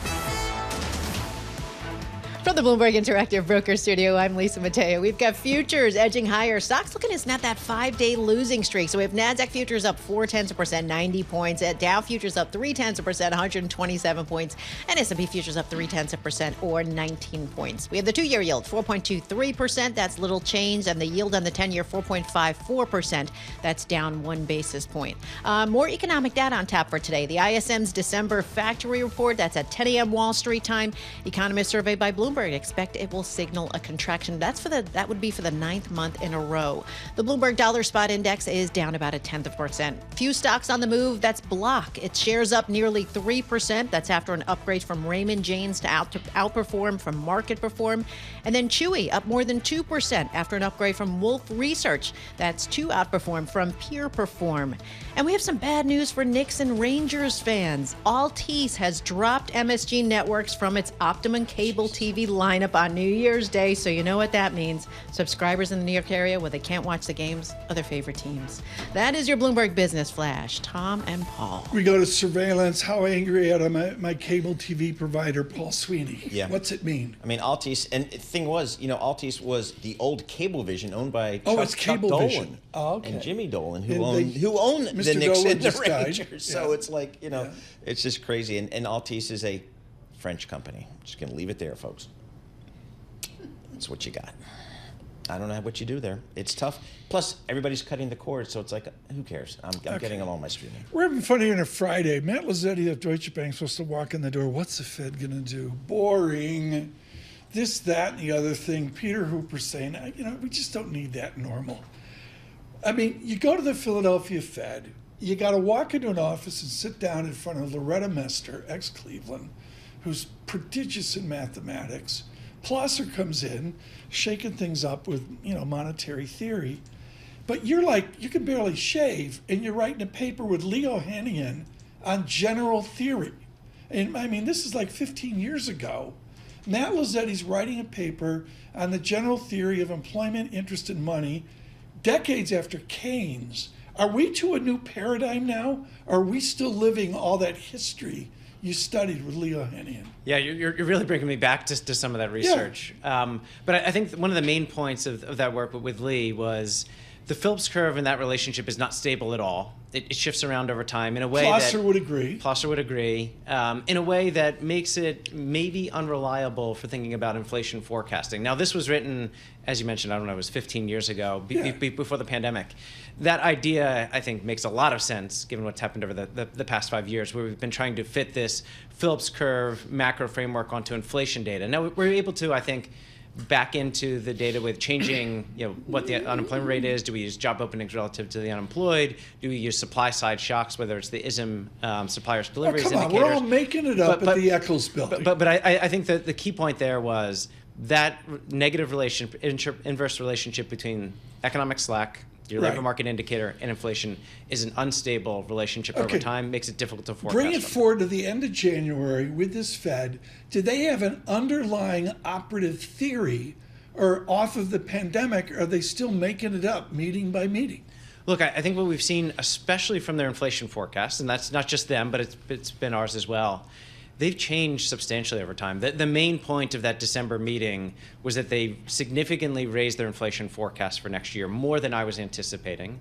Now, some of that may have been because they're anticipating an increase in tariffs, as we are as well. It came earlier than people were thinking. Most people thought that they wouldn't raise that until March. But the key factor from December was an increase in their inflation forecast and an assessment towards upside risk to that inflation forecast that was not there in September. Now, that's been a key shift over the past 9 months. In June, they were worried about upside inflation risks. September, they became a lot more comfortable about those risks. December, those risks came back. And so we're heading into 2025 with higher inflation forecasts because inflation has continued to outperform, and a kind of a view that there are still upside risks to that inflation view.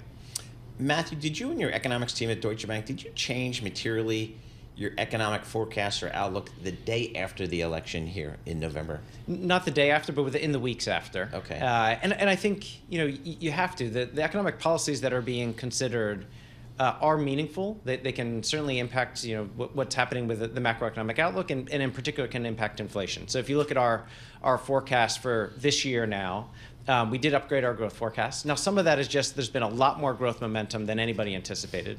If you look at consensus forecasts, our own, or the Fed's growth forecasts, they've continually underpredicted how much the economy was going to grow, a lot of that being driven by the consumer. So some of us is just reflecting that underlying momentum. But we did lift our inflation forecast as well, and there we are factoring in an impact from tariffs. And I think the Fed was probably factoring in a little bit of that as well when they increased their inflation forecast last month.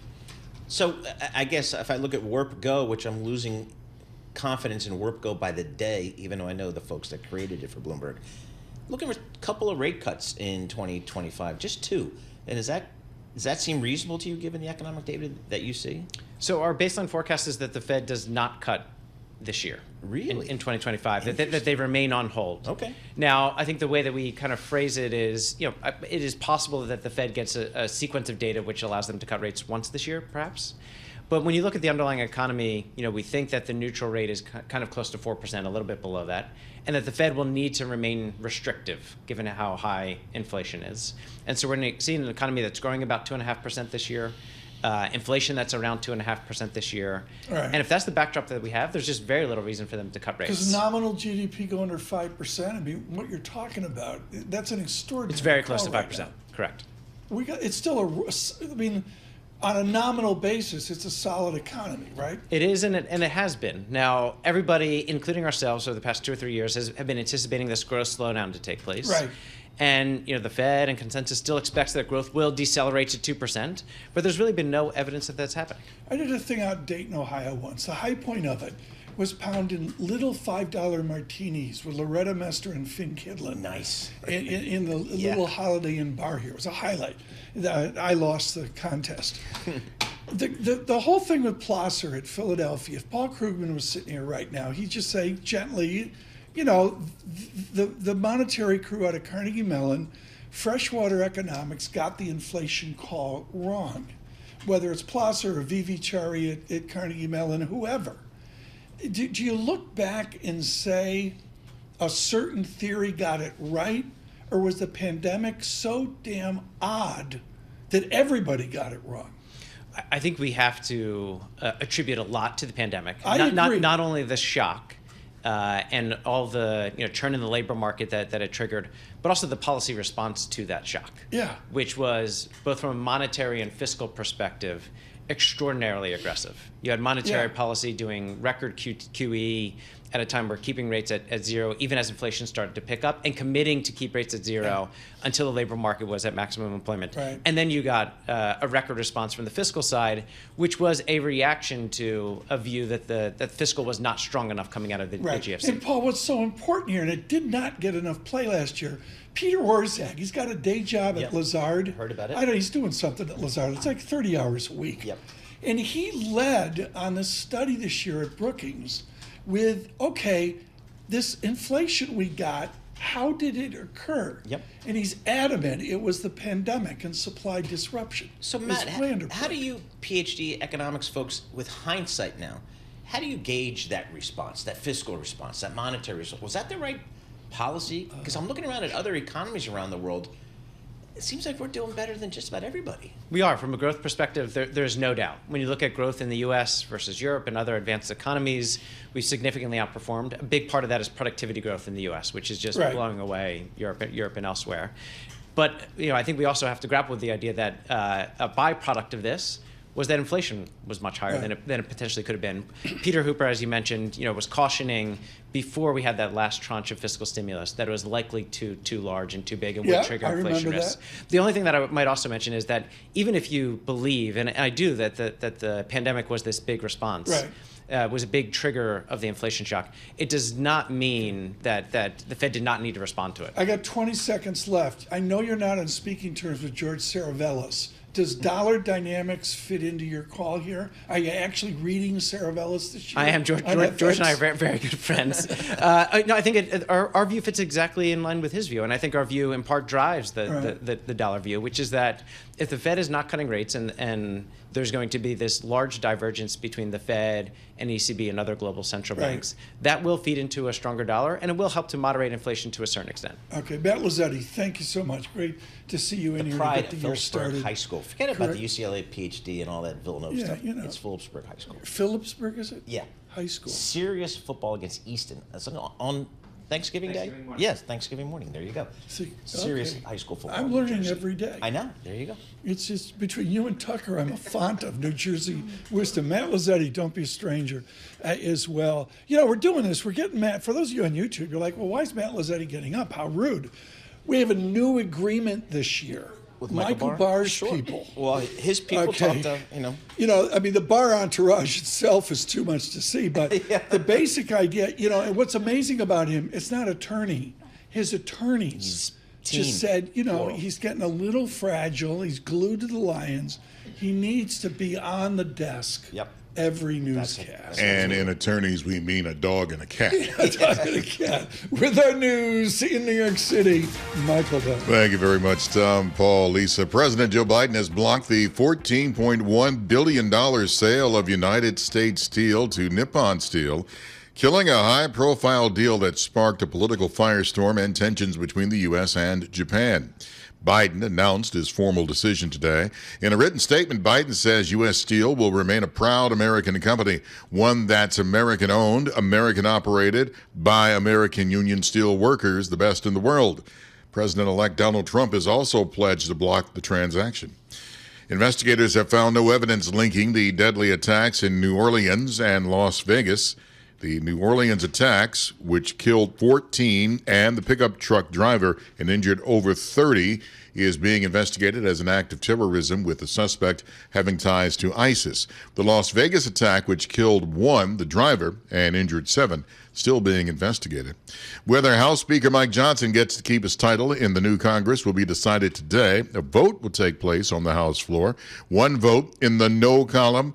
Kentucky Republican Congressman Thomas Massey, he says, though, he will work with Johnson if he wins the vote.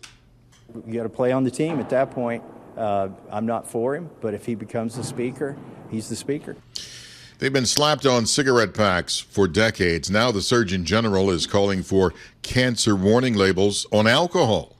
Bloomberg's Nathan Egger has more from Washington. The call comes in an advisory from outgoing Surgeon General Vivek Murthy. He says alcohol causes about 100,000 cancer cases each year and 20,000 related deaths. Far more, he says, than the 13,500 alcohol-related traffic crashes in a given year. Murthy says there are direct links to alcohol and at least 7 types of cancer, including throat, mouth, and liver, and more than 16% of breast cancers. The Surgeon General's advisory says evidence of the alcohol cancer connection has been rising for decades, but less than half of Americans recognize the risk. In Washington, I'm Nathan Hager, Bloomberg Radio. Global news 24 hours a day and whenever you want it with Bloomberg News Now. I'm Michael Barr, and this is Bloomberg. Tom, Paul, Lisa. We're wandering through a Friday here. They are not wandering through a Friday in Washington. I thought Zach Cohen was brilliant this morning. Who does Daybreak? Is it? Nathan, thank you, Lisa. Thank you. With Nathan Hager. And, I just thought Zach was brilliant about, this idea that it's not another Friday. It starts like 12-ish. First round, maybe we know 2-ish. Is that into the Carol Tim extravaganza? I think so. I'm going to rely on Carol. Folks, you got to stay with us today on this. It's a very Washington afternoon here. I think you'll avoid this 10 to 12. You're doing Bitcoin. Yeah, they're going to have to, get this speaker thing wrapped up here. And I'm not sure. We have President-elect Trump supporting Speaker Johnson, but again, I'm not sure that's enough. So this could go a while. I interviewed Mr. Massey of Kentucky one time. He was very strident. Okay. He was very. I don't think he's going to amend. Yeah. But does he have company? Yeah. Because it's only like 4 or 5 votes differential. It's tough. You look at the graphics in both the House and the Senate. Boy, is it evenly split. I thought it was a landslide. I don't know. It seems pretty split. It was a mandate. Yeah. The mandate now is to give you a data check. Futures up 21.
Markets, headlines, and breaking news 24 hours a day at Bloomberg.com, Bloomberg Television, and the Bloomberg Business app. This is a Bloomberg Business Flash.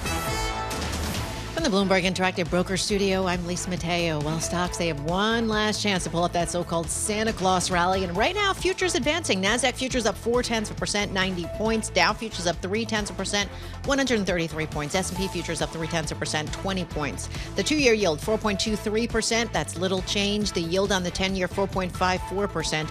That's down 1 basis point. The Bloomberg Dollar Spot Index is down about 0.1%. Company making news, that's Boeing. It's outlined more than a dozen steps it's taken to tackle its manufacturing quality crisis, one of which conducting more surprise inspections at its factories. And a few stocks to keep an eye on this morning. Shares of Carvana still feeling the pressure, down more than 3.5%. A critical report released yesterday from Hindenburg Research caused those shares to turn lower. And nuclear power plant operator Constellation Energy on track to extend that rally that began yesterday when it said it won more than $1 billion in U.S. government contracts. Its shares are up more than 1%. And then the same goes for another nuclear power plant operator, Vistra. Its shares up 1%. That is your Bloomberg Business Flash. Paul and Tom. Thank you so much, Lisa. Greatly appreciate it. I mean, when the emeritus editor-in-chief is working from home, you take. Should we do this? Yeah, sure. I think we could be there as well. Joining us now, Matthew Winkler. Full disclosure, he's the one that said, "Tom, would you like to work at Bloomberg?" He's to blame. Now we know. We could join him, and he's done this. He's done South Africa and all that. But Matt Winkler, you did a tour de force a number of days ago, massive show don't tell, on the ups and downs, the very many ups, the legislation of the Biden administration. And on the back end of it, you've got a classic Matt Winkler, to be sure. And the most intriguing paragraph to me, Matt Winkler, was linking Joseph Biden with Harry Truman and with Lyndon Baines Johnson. What is it about being a vice president where you become a president? Well, first of all, they weren't supposed to become presidents. Neither Truman nor Johnson at the time thought they would be elected.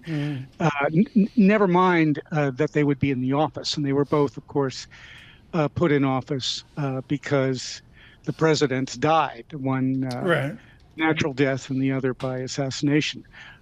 So they are unlikely to begin with. And they did not have a mandate going into the White House for both of them. And what they inherited was a period of great turmoil, both of them. As it turned out, both of them did amazing things once they were in the White House. In Truman's case, the World War II ended, of course. But more than that, he created what is arguably the greatest peacetime era with the Marshall Plan and going forward, all the things. And he integrated the military, which was a huge accomplishment. And the economy, I should say, under Truman had its biggest boom ever, unprecedented, which doesn't get a lot of attention. In Johnson's case, the economy was booming, but what he did was the greatest civil rights legislation since the Civil War, since Lincoln. And both of them ended their terms really unfavorably. The popularity of both presidents was near the bottom. And so when we look at Biden, another vice president, he was not Obama's choice to succeed him. That would go to Hillary Clinton. And so Biden winds up in this situation very much like Johnson and Truman. And if you think about it, he only comes to the fore with, of all things, the worst pandemic in a century. And that would be COVID-19. You know, I was just going to say, if you look at his legislative achievements, you know, you have to go back to Johnson to find a comparison. Okay, you walked through that beautifully. You and Shinpei walked through that beautifully, Matt Winkler. But what's absolutely fascinating about this moment is his polling ratings. Do you look at it like almost Bob Dole from the GOP, a war hero from Kansas, that there's just certain people that don't attach to the American public? Well, I suppose there's an element of that, but I really think, Tom, unfortunately, a lot of it is on us. And what I mean by on us is on the Fourth Estate.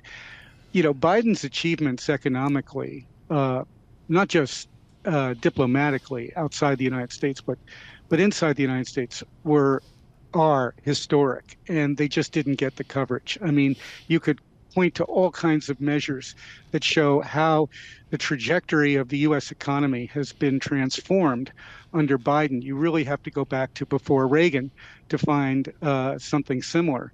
And that just didn't get covered. What got covered was, of course, his favorability or lack thereof. Yeah. What got covered was really the noise, the political noise, not the substance. And I'll just give you a few indicators.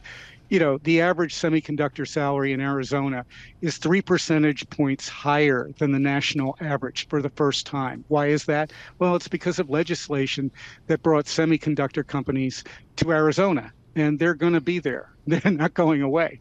Georgia is a manufacturing juggernaut because of EVs and batteries and so forth, again, because of such legislation. Roads, bridges, all sorts of infrastructure finally got addressed under Biden. But none of that got covered really by nightly news, morning news, anybody's news.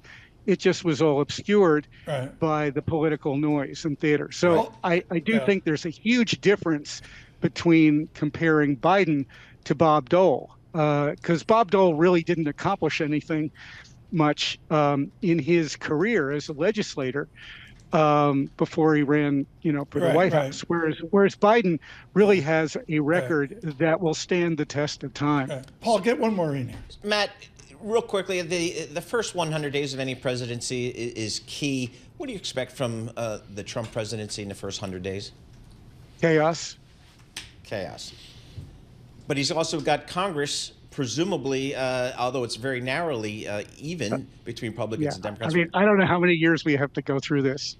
He's all about chaos. And that's what we can look forward to, unfortunately, is chaos. Yeah.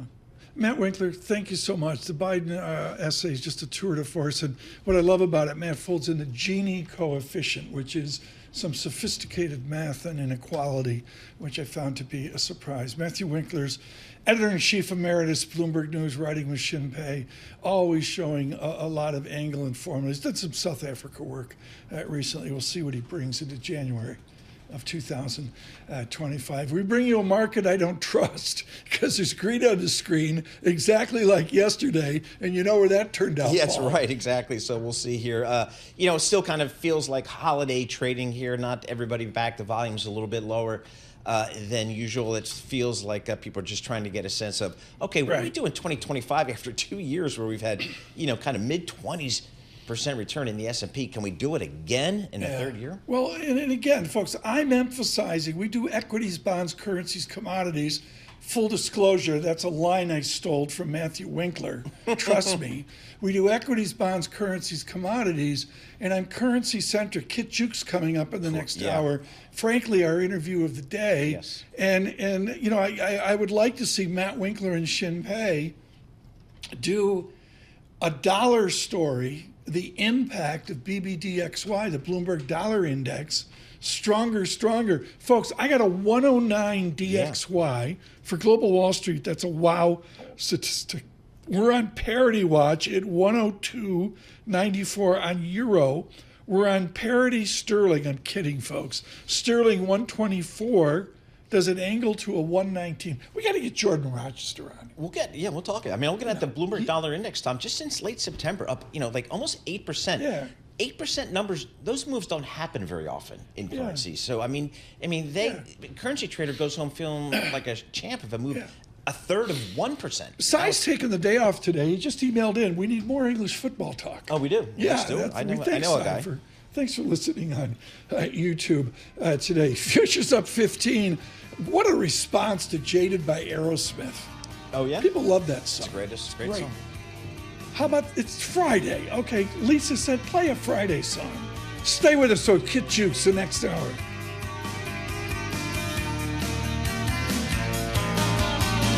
I don't care if Monday's blue, Tuesday's grey and Wednesday too. you, it's Friday, I'm in love. Monday you can fall apart. Tuesday, Wednesday break my heart. Oh, Thursday doesn't even start. It's Friday, I'm in love.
This is Bloomberg Surveillance with Tom Keene and Paul Sweeney. I'm sorry, it's a boom economy, and that's what we're adjusting to. Neither party seems to want to take on deficits at all. With Lisa Mateo on markets. Stocks are coming off another record high. And Michael Barr with news. Tensions between the U.S. and China have heated up even more. The best in economics, finance, investment, and international relations. This is Bloomberg Surveillance on Bloomberg Radio. Good morning, everyone. Tom Keene, Paul Sweeney, Lisa Mateo, Michael Barr. Thank you for being with us. It's an odd Friday, Thursday, Friday. Take the weekend off, take the tree down, etc. And then Monday, I guess the year starts, except it doesn't feel that way. No, I mean, so what do you do with the tree? Do you just throw it out in front of the apartment out on Park Avenue? You know, okay, it's very good. It's like That's what you do holistic. here in New York. I learned it's more green than having an artificial tree. Yeah. I don't know if that's true. We go to Lisa Mateo, Tree Queen, right now. What do you do with the Mateo tree this year? We pack it back up in the box Oh, and no, ship you it in go the fake? attic. That is Oh, it. no. Done. One time, I'm actually going to keep the ornaments on it and see what happens. Sorry.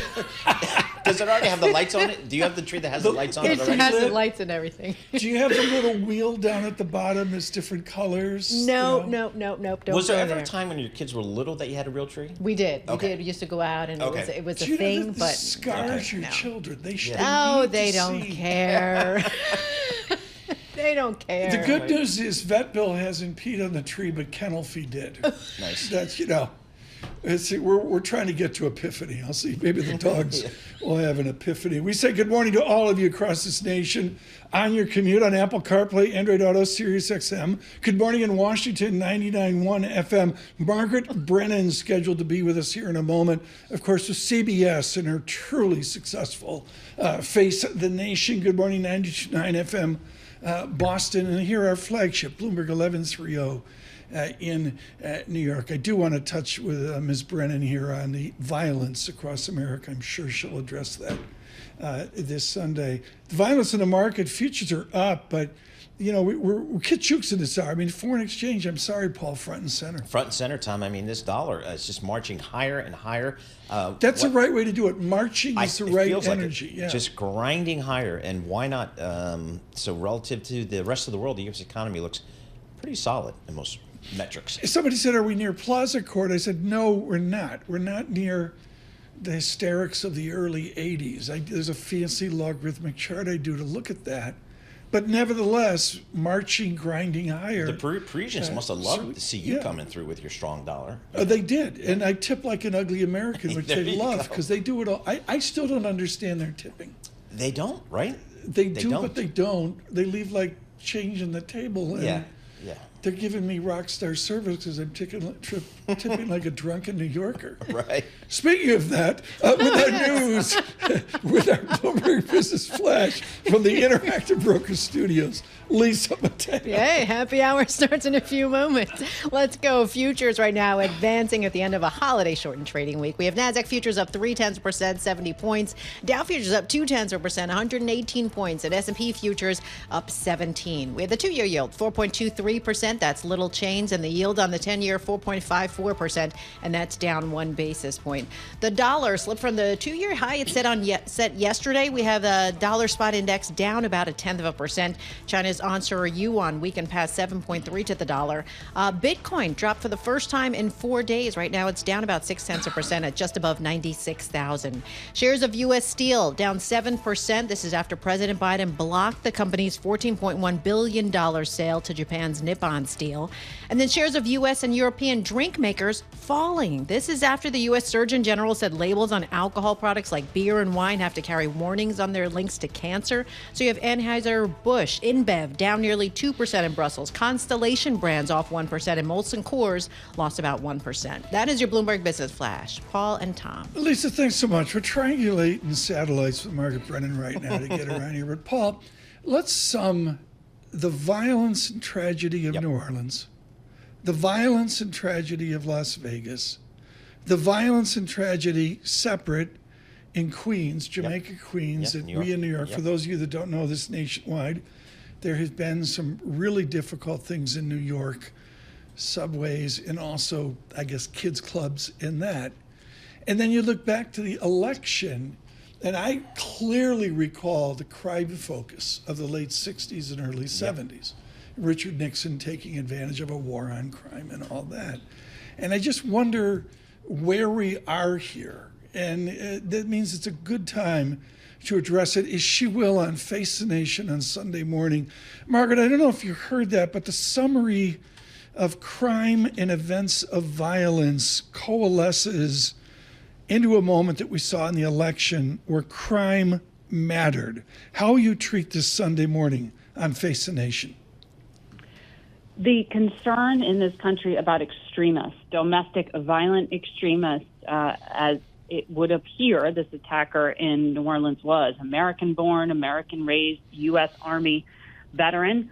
Why are they so susceptible to recruitment and extreme ideology? And in this case, is there an established link to active recruitment by ISIS, or was this individual just inspired by online videos and rhetoric, as we've seen that movement, that terror group, be able to inspire attackers around the world? So there are a lot of questions about what's happening in our country that makes people ripe for that kind of recruitment. Was this something specific to this individual? And we're going to talk to the heads of the two House Intelligence Committee, the Republican and the Democrat, about this. If I wrote a script, Margaret Brennan, for senatorial, and the first time I met the gentleman from South Dakota, he clearly had that. His father was a Hellcat fighter in World War II.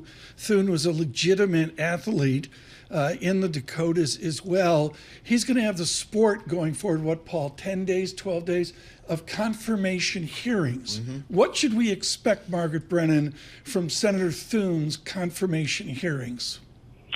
Well, we will see that 119th Congress sworn in today, and this is going to be an early test of his ability to, either maintain what Senate old school folks would call regular order, that is, the advise and consent role of Congress. Do they just greenlight anyone that the Republican leader says, or are there real questions that show these hearings are going to be testing the premise of whether these picks are the best people to be running our country at a moment of crisis on the geopolitical front, for example?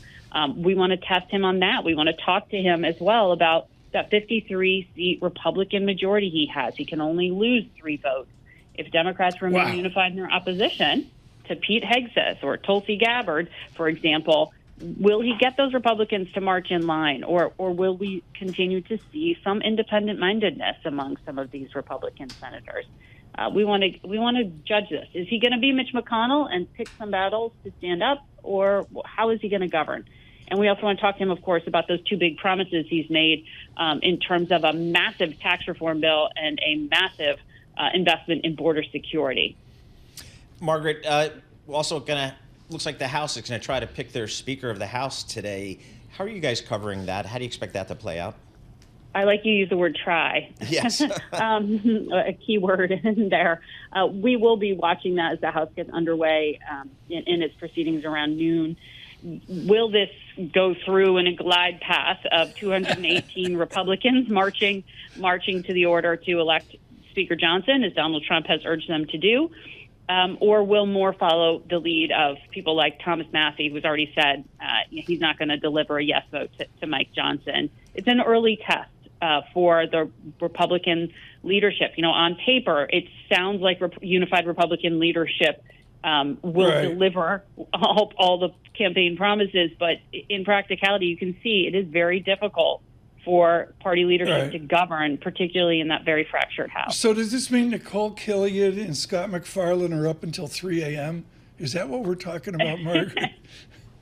Well, that you got that deadline on Monday of certification of the election. It would be tremendously embarrassing if Donald Trump's win couldn't be certified in Congress because the Congress couldn't decide on its own speaker under Republican control. So I think they will really try to make an effort to get this done today, if not in the next 24 hours. We'll have former Speaker of the House, Nancy Pelosi, on the program Sunday to talk about some of this, as well as January 6th, the certification of the election. Wait a minute. 2021 that turned violent. She's already up and about after hip surgery in Europe? Isn't that amazing? Frankly, she flew cross country from San Francisco to Washington, D.C. She is expected to be there for Democrats on the House side to help elect Keene Jeffries as their leader today. And yes, is going to sit for an interview. The best conversation Sunday morning. It is with Margaret Brennan, of course. Face the Nation across the CBS television network. You could hear that. Face the Nation Sunday on Bloomberg Radio at 2 p.m. in New York and Washington, D.C. 92.9 FM in Boston as well. Face the Nation Sunday at 2 on Bloomberg Radio. Futures advance up 22. The VIX comes in 17.61. Not sure what to make of it. We'll have to figure it out. Below 20. That's it's key. Below 20. With the news in New York City, Michael Barr. Thank you very much, Tom, Paul, Lisa. President Biden made it official and says he will block a Japanese company from purchasing U.S. steel. President Biden has spoken out forcefully on Japanese company Nippon Steel buying U.S. steel, but U.S. Steel argued the merger would boost the company and save jobs. Bloomberg's Mike Shepard has more from Washington. We have seen President Joe Biden signal his opposition to this transaction for months now. It became an issue during the presidential campaign. Not only was he opposed, but President-elect Donald Trump also made clear during his eventually successful run for office that he was opposed as well. Bloomberg's Mike Shepard reports both companies have said they would challenge any move to block their merger in court. Investigators say they have not found evidence linking separate deadly attacks in New Orleans and Las Vegas. The New Orleans attack, which left 15 dead and injured over 30, is being investigated as an act of terrorism, with the suspect having ties to ISIS and, according to FBI, acted alone. A new Congress is being sworn in later today, and House Speaker Mike Johnson could be facing a revolt in his bid to retain his leadership. Members will vote today to decide if he keeps the gavel this session. There are quite a few Republicans who are still upset with Johnson for conceding with Democrats in order to keep the government open. This is despite President-elect Donald Trump endorsing him. However, Georgia Republican Representative Marjorie Taylor Greene, who previously led an effort to oust Johnson, now urges Republicans to fall in line and vote him in as Speaker as his margin of error remains slim. Well, here's what I'm asking my colleagues to do. Let's put aside our pride, let's put aside our egos, and let's put aside the infighting. It's time to come together as Republicans. GOP Representative Massey has said he is voting no. Global news 24 hours a day and whenever you want it with Bloomberg News Now. I'm Michael Barr, and this is Bloomberg. Tom, Paul, Lisa. Thanks so much. I'm looking at March Madness here, and NC State did it to Duke last year. There's no other way to put it here.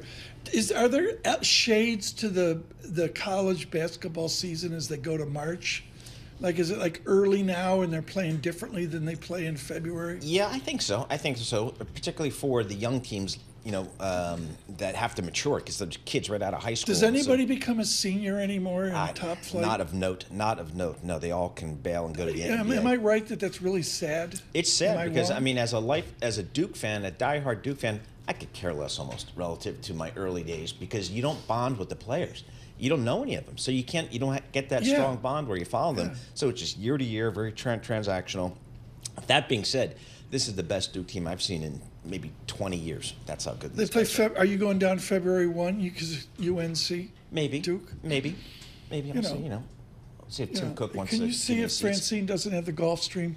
Yeah, maybe we'll I can get the Gulf. Get down to Raleigh, Durham, RDU. It's not a G4. I'm sorry. It's a G3. It's okay. What do you want? It's all right. It gets you around. Bloomberg surveillance. Good morning.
Markets, headlines, and breaking news 24 hours a day at Bloomberg.com, Bloomberg Television, and the Bloomberg Business app. This is a Bloomberg Business Flash. From the Bloomberg Interactive Broker Studio, I'm Lisa Mateo. Wall Street stocks may be on track to stop a 5-day losing streak. That's the longest since April. Right now, NASDAQ futures up 0.4%, 97 points. Dow futures up 0.3%, 154 points. And S&P futures up 0.3% or 22 points. The 2-year yield at 4.24%, little change. The yield on the 10-year 4.56%, and that is little change. To commodities, oil advancing after a 4-day rally. We have Brent crude at $76 a barrel. WTI crude $73 a barrel. And gold, it was on track for its biggest weekly gain since November. It's now down about 0.3% at $2,647 an ounce. That's for spot gold. The Bloomberg Dollar Spot Index down about 0.1%. Shares of Stellantis lower, down 2%. Some of its plug-in cars lost access to U.S. tax credit under those new rules, and that's the reason for that. And then shares of Tesla kind of on the mend, up about 0.2% after taking a real hit yesterday when it announced annual sales dropped for the first time in more than a decade. And finally, this story just coming across the Bloomberg. JetBlue hit with a $2 million fine by the U.S. Transportation Department. It's for routinely delaying some flights, setting unrealistic schedules. Half of that fine will go towards compensating affected customers. And this is really big. It's a first of its kind enforcement action, so it'll be interesting to see how it's going to play out with other airlines. For on-demand news 24 hours a day, subscribe to Bloomberg News now, wherever you get your podcasts. I'm Lisa Mateo. That's a Bloomberg Business Flash. Paul and Tom. Lisa, thanks so much. Our interview of the day, without question, Kit Hughes joins now as Societe Generale London Chief Foreign Exchange Strategist on an ascendant dollar as well. Kit, as you well know, the media looks at euro, they look at yen, they look at sterling. Paul's glued to the Brazilian real. And the answer is pros look at the sum of the currency pairs. How are currency pairs correlating right now within this march of the U.S. dollar ever higher? Pretty closely, to be fair. They've all sort of capitulated together against the stronger dollar because the underlying theme's been strength of the U.S. economy, an unprecedented flow of international savings into U.S. asset markets, and the level of U.S. interest rates, which is higher than anybody else, stronger growth. So it's a U.S. story. There are side stories. Europe's political problems. China is a big side story. But you can see the way the emerging market currencies have capitulated to the higher yields in the U.S. almost more than anything else. Yeah. Kit Hughes, Bob Sinch at Bear Stearns and Bank of America years ago lectured me on the partition between a relative interest rate study and a flows study. Did I hear you just say flows is overwhelming a rate study because of all the money moving into America? I think they move together. In my world, the flow story is the long-term vulnerability. I mean, the value of U.S. assets that's held by foreigners is more than $21 trillion more than the value of foreign assets held by Americans. And that number blows my mind. So, but you can see what it is. Treasury yields are higher, the growth is stronger, the equity market's fantastic. All the other equity markets in the world appear to be set to close so that we just have one exchange called America or whatever. So I see that flow as sucking in all the world's excess savings from the countries that do, allowing the U.S. to finance this fantastic growth. And I see it as being to some degree long term unstable. And in the short term, I see it as incredibly stable.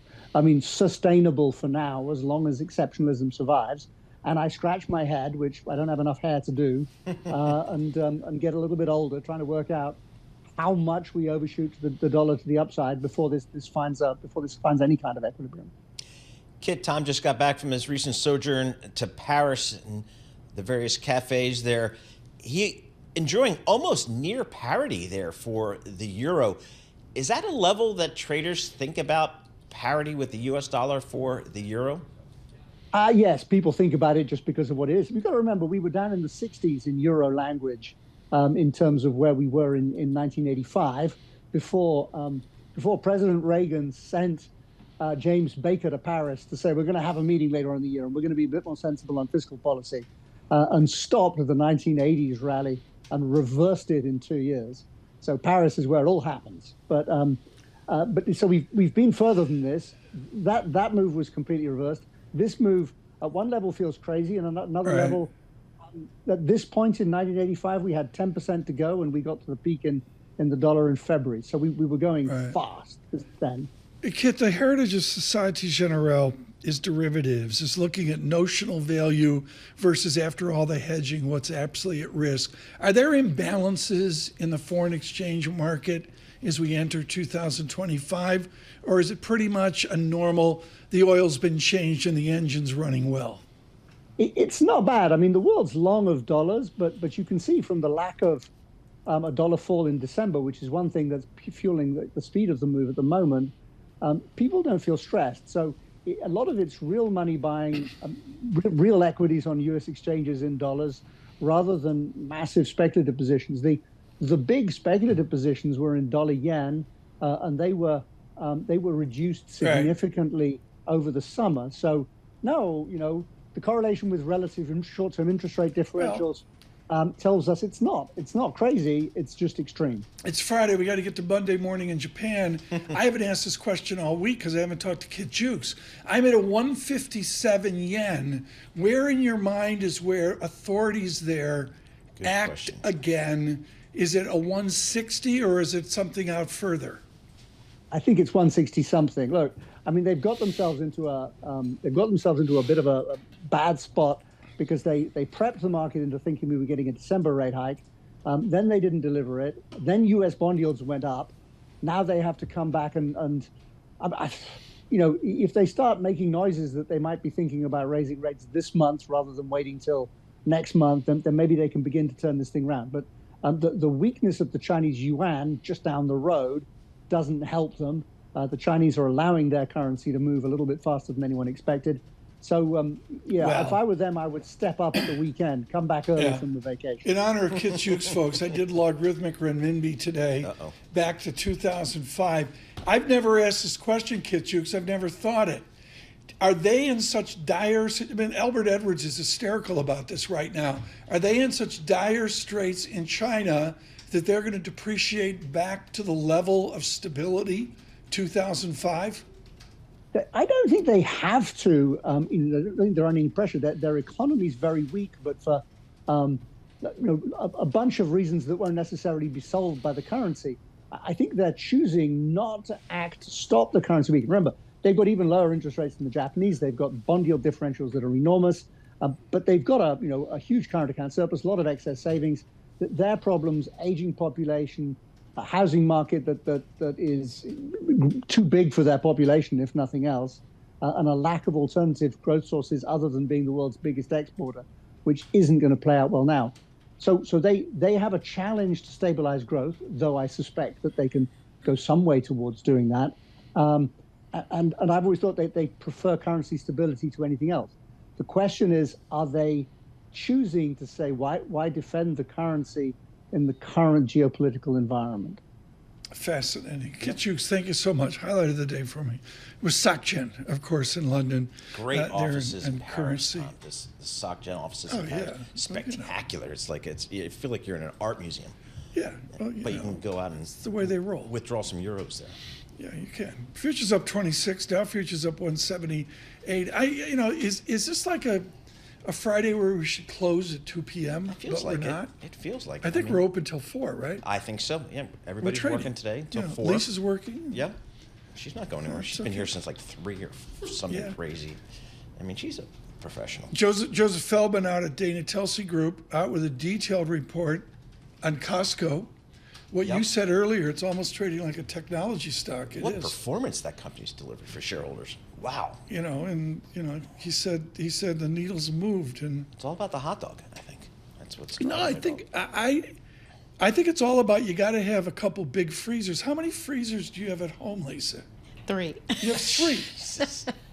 There's like the regular, the deep freezer, and then the one in the garage for the beers and the barbecue. There you go. Do you have sturgeon from 2016 buried somewhere in one of those at the way at the bottom? Way at the bottom, but it was cheap when we bought it. Yeah. Try to convince myself I could still eat Matteo it. driving the market higher. Futures up 27, the VIX 17.56. We need to get the markets open. Bloomberg surveillance.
Markets, headlines, and breaking news 24 hours a day at Bloomberg.com, Bloomberg Television, and the Bloomberg Business app. This is a Bloomberg Business Flash. From the Bloomberg Interactive Broker Studio, I'm Lisa Matteo alongside Tom Keene and Paul Sweeney with your opening bell report. Now stocks have one last chance to pull up a so-called Santa Claus rally. Futures, they've been pointing to a higher open all morning, so it's going to be interesting to see how things kick off as we get these markets open. Keep in mind, we also have more economic data on tap. About a half hour from now, we get ISM's December factory report.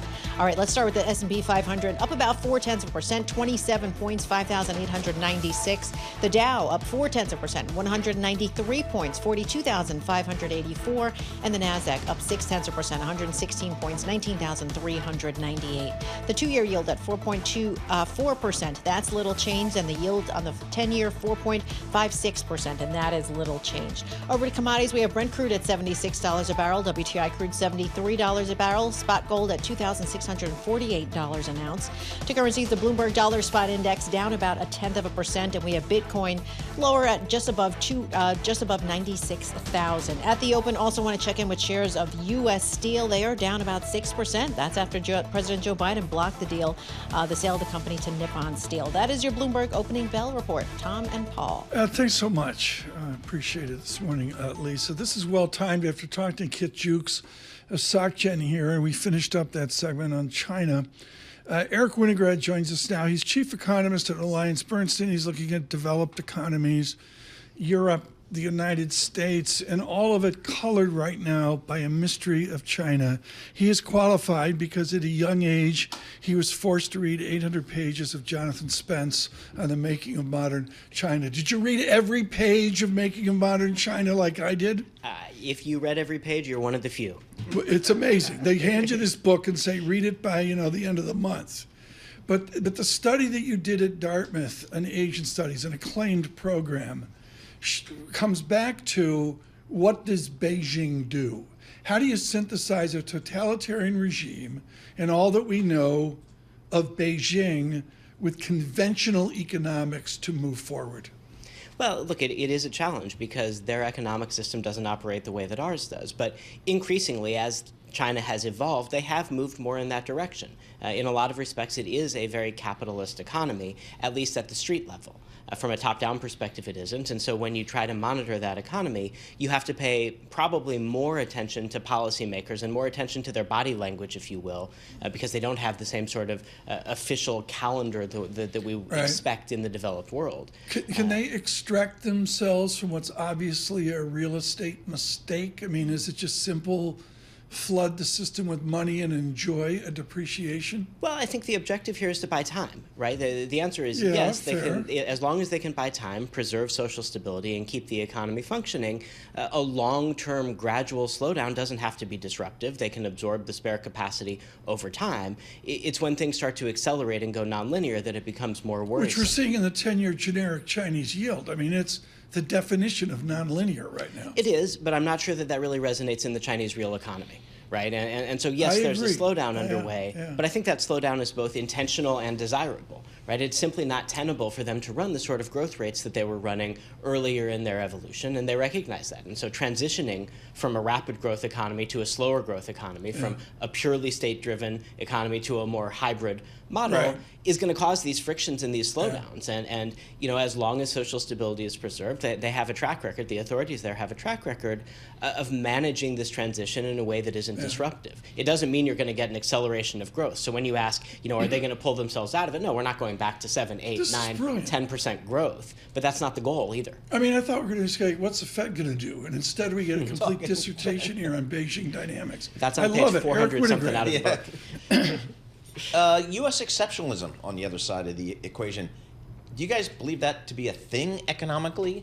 And if so, is it a thing for 2025? I think it is, right? It's already a thing. If you graph the GDP, not the change in GDP, the actual size of the economy from the developed economies going back pre-pandemic, the U.S. stands alone. We're the only one that has not just regained the prior trend line, but exceeded it. Right? Other countries in the world have fallen short of that and sort of petered out. The momentum isn't there for them to get back to where they were, and the U.S. is. So it's already exceptional. And then if you look at the likely policy changes in the second Trump administration, we think it points in that direction as well, specifically when you talk about trade and tariff policy, because you know, one of the things we have confidence in is that there is a trade war coming. We don't know the details of it, of course, but it is coming. The U.S. is a closed economy. We have a lot of leverage in that. We impose tariffs, and it hurts other countries more than it hurts us. And to be clear, I think it hurts the U.S. economy as well. From an economic perspective, I don't think you'll find very many economists who think that tariffs and trade restrictions are a good idea. But the U.S. does have leverage there because we don't do as much trading. Not as much of our GDP goes across borders as is the case for other countries. So the cost for having an exceptional economy relative to other parts of the world has been deficits, the national debt. Does anybody care? As long as they keep buying our bonds? So I'm glad you phrased it that way. The first lesson I learned in my very first economic class was that there ain't no such thing as a free lunch. Right? And Blanchflower? No, this was even pre-Dartmouth, I have to tell you. Oh, okay. So he would have phrased it in a more erudite way, I suspect. But look, there is a consequence to everything, and the way that we have regained growth momentum has been by maintaining persistently large fiscal deficits. You haven't seen the sort of fiscal consolidation you would expect to see in a thriving economy. And so we do have rising debt, and we do have high deficits, and the policy changes that appear to be in train are unlikely to change that. Is that a worry? Of course it is, right? It is a worry, and we've gone through several iterations this cycle where the market becomes worried about it, where rates start to move up, and it causes volatility. Is it cause for sleepless nights? I don't think so. The rest of the world doesn't look great by comparison. The dollar is still the reserve currency of the world. There still appears to be demand for U.S. assets, and as long as that's the case, we can continue to fund these deficits. They're not costless. Right? The cost of servicing the debt is going up every year, and that is money that is being spent on something that is not productive, right? Every dollar you spend to pay back a bondholder is a dollar you're not spending on bridges and tunnels and 5G and 8G and 10G. So there is a cost there, but it doesn't appear to us that a debt crisis is imminent. Eric Winograd with us, Alliance at Bernstein. When you talk to your managers, and I'm sure they ask you, when does labor break? I look at 4-week moving average jobless claims, and I'm sorry, it has, if anything, its vectors constructive. When does the labor economy finally break? Is it in your model? Look, I don't have a break in my model. There's no particular reason from looking at the data to expect one. You're right, Tom. The incoming data on claims and everything else that we can track for the labor market shows stability. It looks for all the world like we found equilibrium here, and that leaves us in a comfortable position. There is some vulnerability in households if the labor market were to break. We think that the accumulated savings from the pandemic has been spent. But in the here and now, the labor market is generating enough income to keep the consumer afloat. And you could do 90% of my job as an economist by knowing that if the U.S. consumer is strong, the U.S. economy is strong. Does the Fed feel that way? Do you think the Fed is comfortable where the economy is? Do they feel like they have, I mean, the market is pricing in, I guess, 2 rate cuts for this year. Is that okay? Look, I think the Fed's in a great spot. I think they're very comfortable. They are able, because the labor market looks to be in equilibrium and inflation is coming down. If the labor market starts to weaken, if the economy starts to weaken, they can cut more. If it goes the other direction, if inflation doesn't come down, they can cut less. They come into the year, I think, in a very comfortable position. I don't care particularly, obviously from a trading perspective we care, but from an economic perspective, the number of cuts priced in is sort of an irrelevance. This time last year, the market was pricing in 6 or 7 and was very confident we were going into a recession. So, those things can change. Stepping back from what is priced today, though, the Fed's very comfortable. They are on. So what's your call on what the Fed will do this year? I think they're going to cut a little bit more than the market has priced in, just because I am a little bit more optimistic about the underlying inflation. Matt Lozzetti was sitting in your chair an hour ago. He says he doubts they'll cut this year. What is the determinant that people like you and Dr. Lozzetti use to decide how many times it will cut? What's the tea leaf that matters? So for me, in this circumstance, I think the labor market is in equilibrium. If the labor market's in equilibrium, if the growth picture is close to equilibrium, you want over time to have the policy rate at the equilibrium level. And the policy rate in equilibrium is closer to 3 than it is to 4.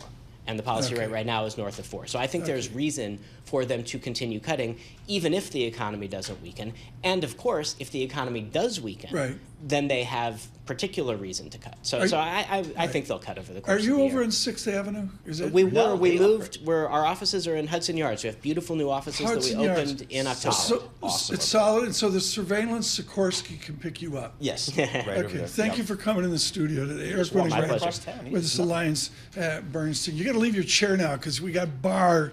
It's a new thing we've got this year. Barr needs to be chaired at all moments here so we can talk, hopefully here in like 4 minutes. The Hudson Yards, I've been over there.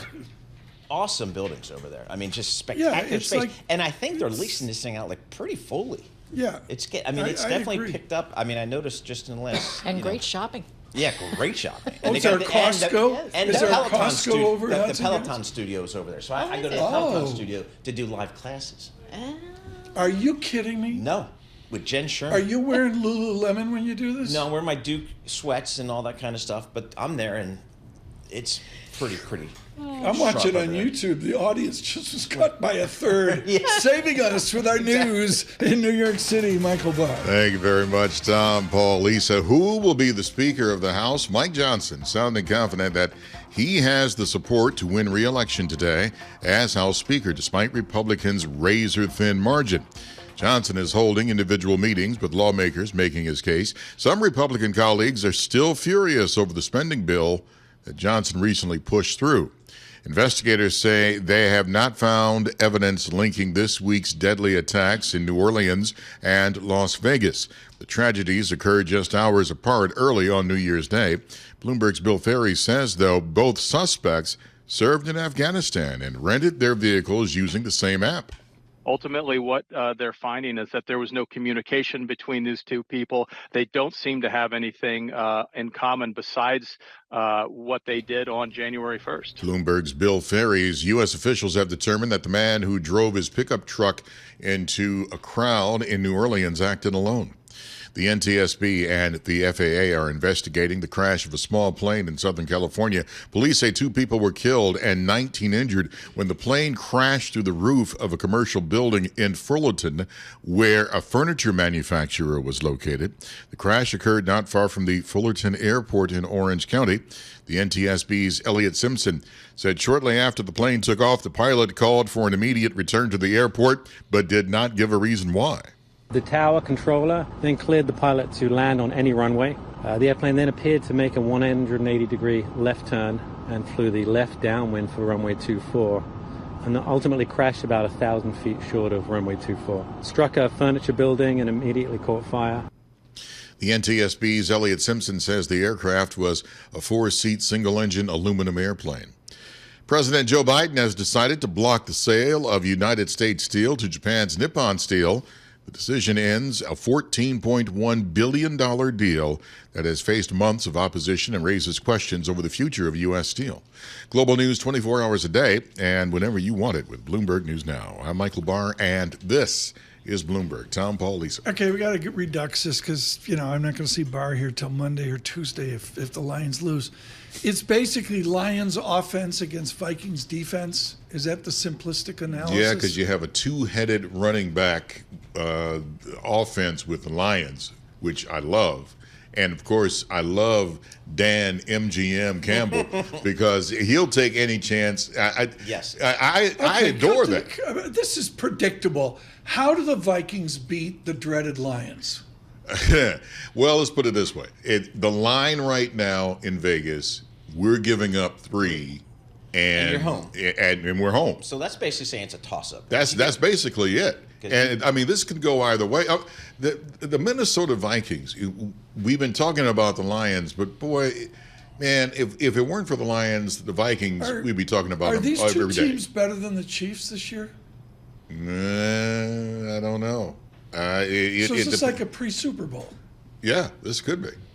This could be. Yeah, NFC North, that's where all the good teams are. I'm afraid to ask, which streaming services is on? I have no idea. Yeah, well, I'll figure it out. Don't worry. I'll figure it out come Sunday. Okay. Well, it's a coin toss, Michael. If you can't come in Monday, we understand. Yeah, we understand. Don't worry. I'll be sleepy, but I'll be fine. Okay, it's good. Michael Barr, off Monday. Good morning.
Markets, headlines, and breaking news 24 hours a day at Bloomberg.com, Bloomberg Television, and the Bloomberg Business app. This is a Bloomberg Business Flash.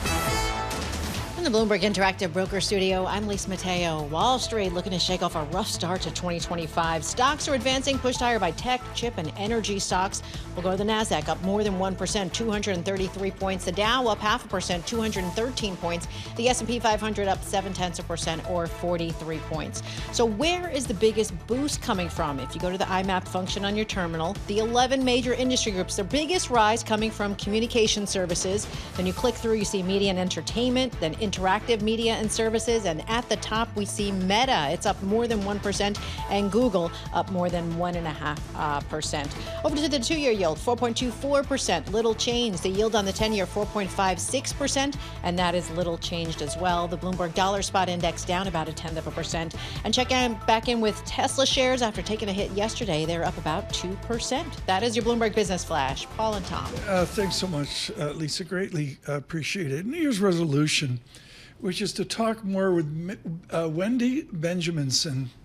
She's the Bloomberg News. They gave her a title, Senior Washington Editor. I have no idea what that means.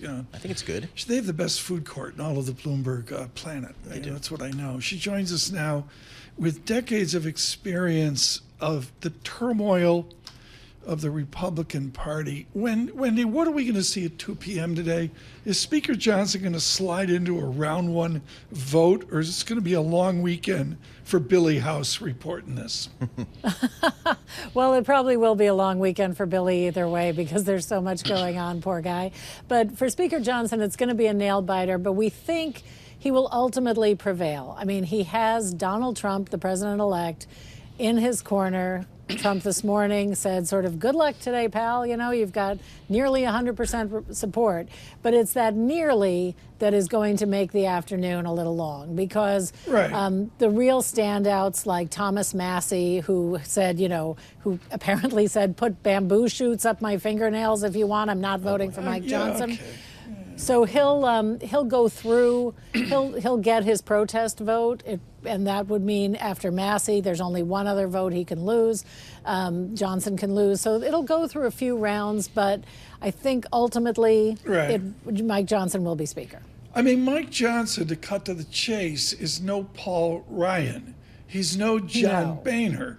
This guy should be a dream for these wicked conservative Republicans, right? Yes and no, Tom. He is very much a Trump loyalist. He's a Trump supporter. He showed up at Trump's trial. He was at Mar-a-Lago on New Year's Day. On the other hand, he is willing to compromise with Democrats to get things done, as we witnessed over the holidays on the debt ceiling and the spending bill. The trouble is the hard right coalition, who are also Trump loyalists, do not believe in compromise. They would rather shut the government down, for example, than compromise with Democrats. I don't mean to interrupt, but Wendy, it's not funny. Do these people want to secede from the nation? I mean, I get it. It's not South Carolina, Buchanan into Lincoln, but does Congressman Massey of Kentucky, would he rather walk away from the Union? I don't think so. I think that he wants someone who will, set up more fights, who will, not just try to get things done, who will, try to score the political points and force the Democrats to be the ones to, to compromise.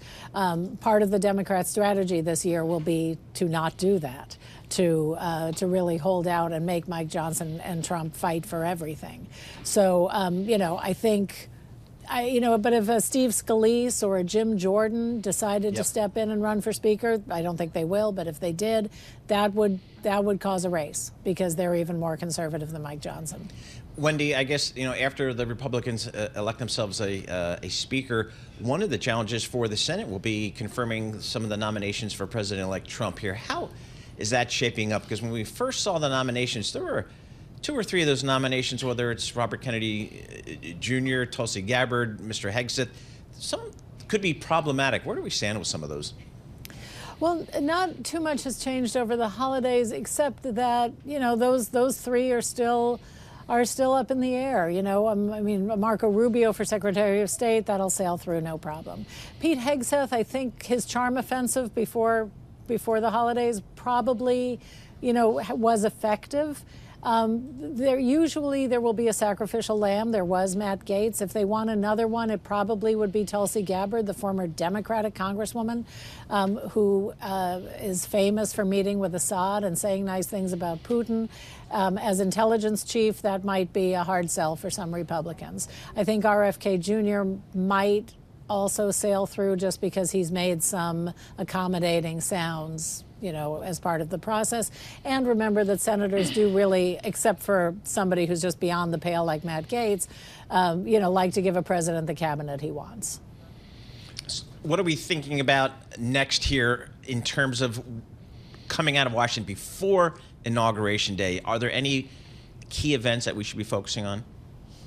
Well, I think, there will be the confirmation hearings. There is also, speaking again of Billy House's weekend, there is also a possible, if they do have a speaker, there may be meetings this weekend off campus, as they call it, not at the Capitol, where Republicans will try to set the agenda for what they will do in the Congress. Are they going to tackle the tax cuts first or the border first?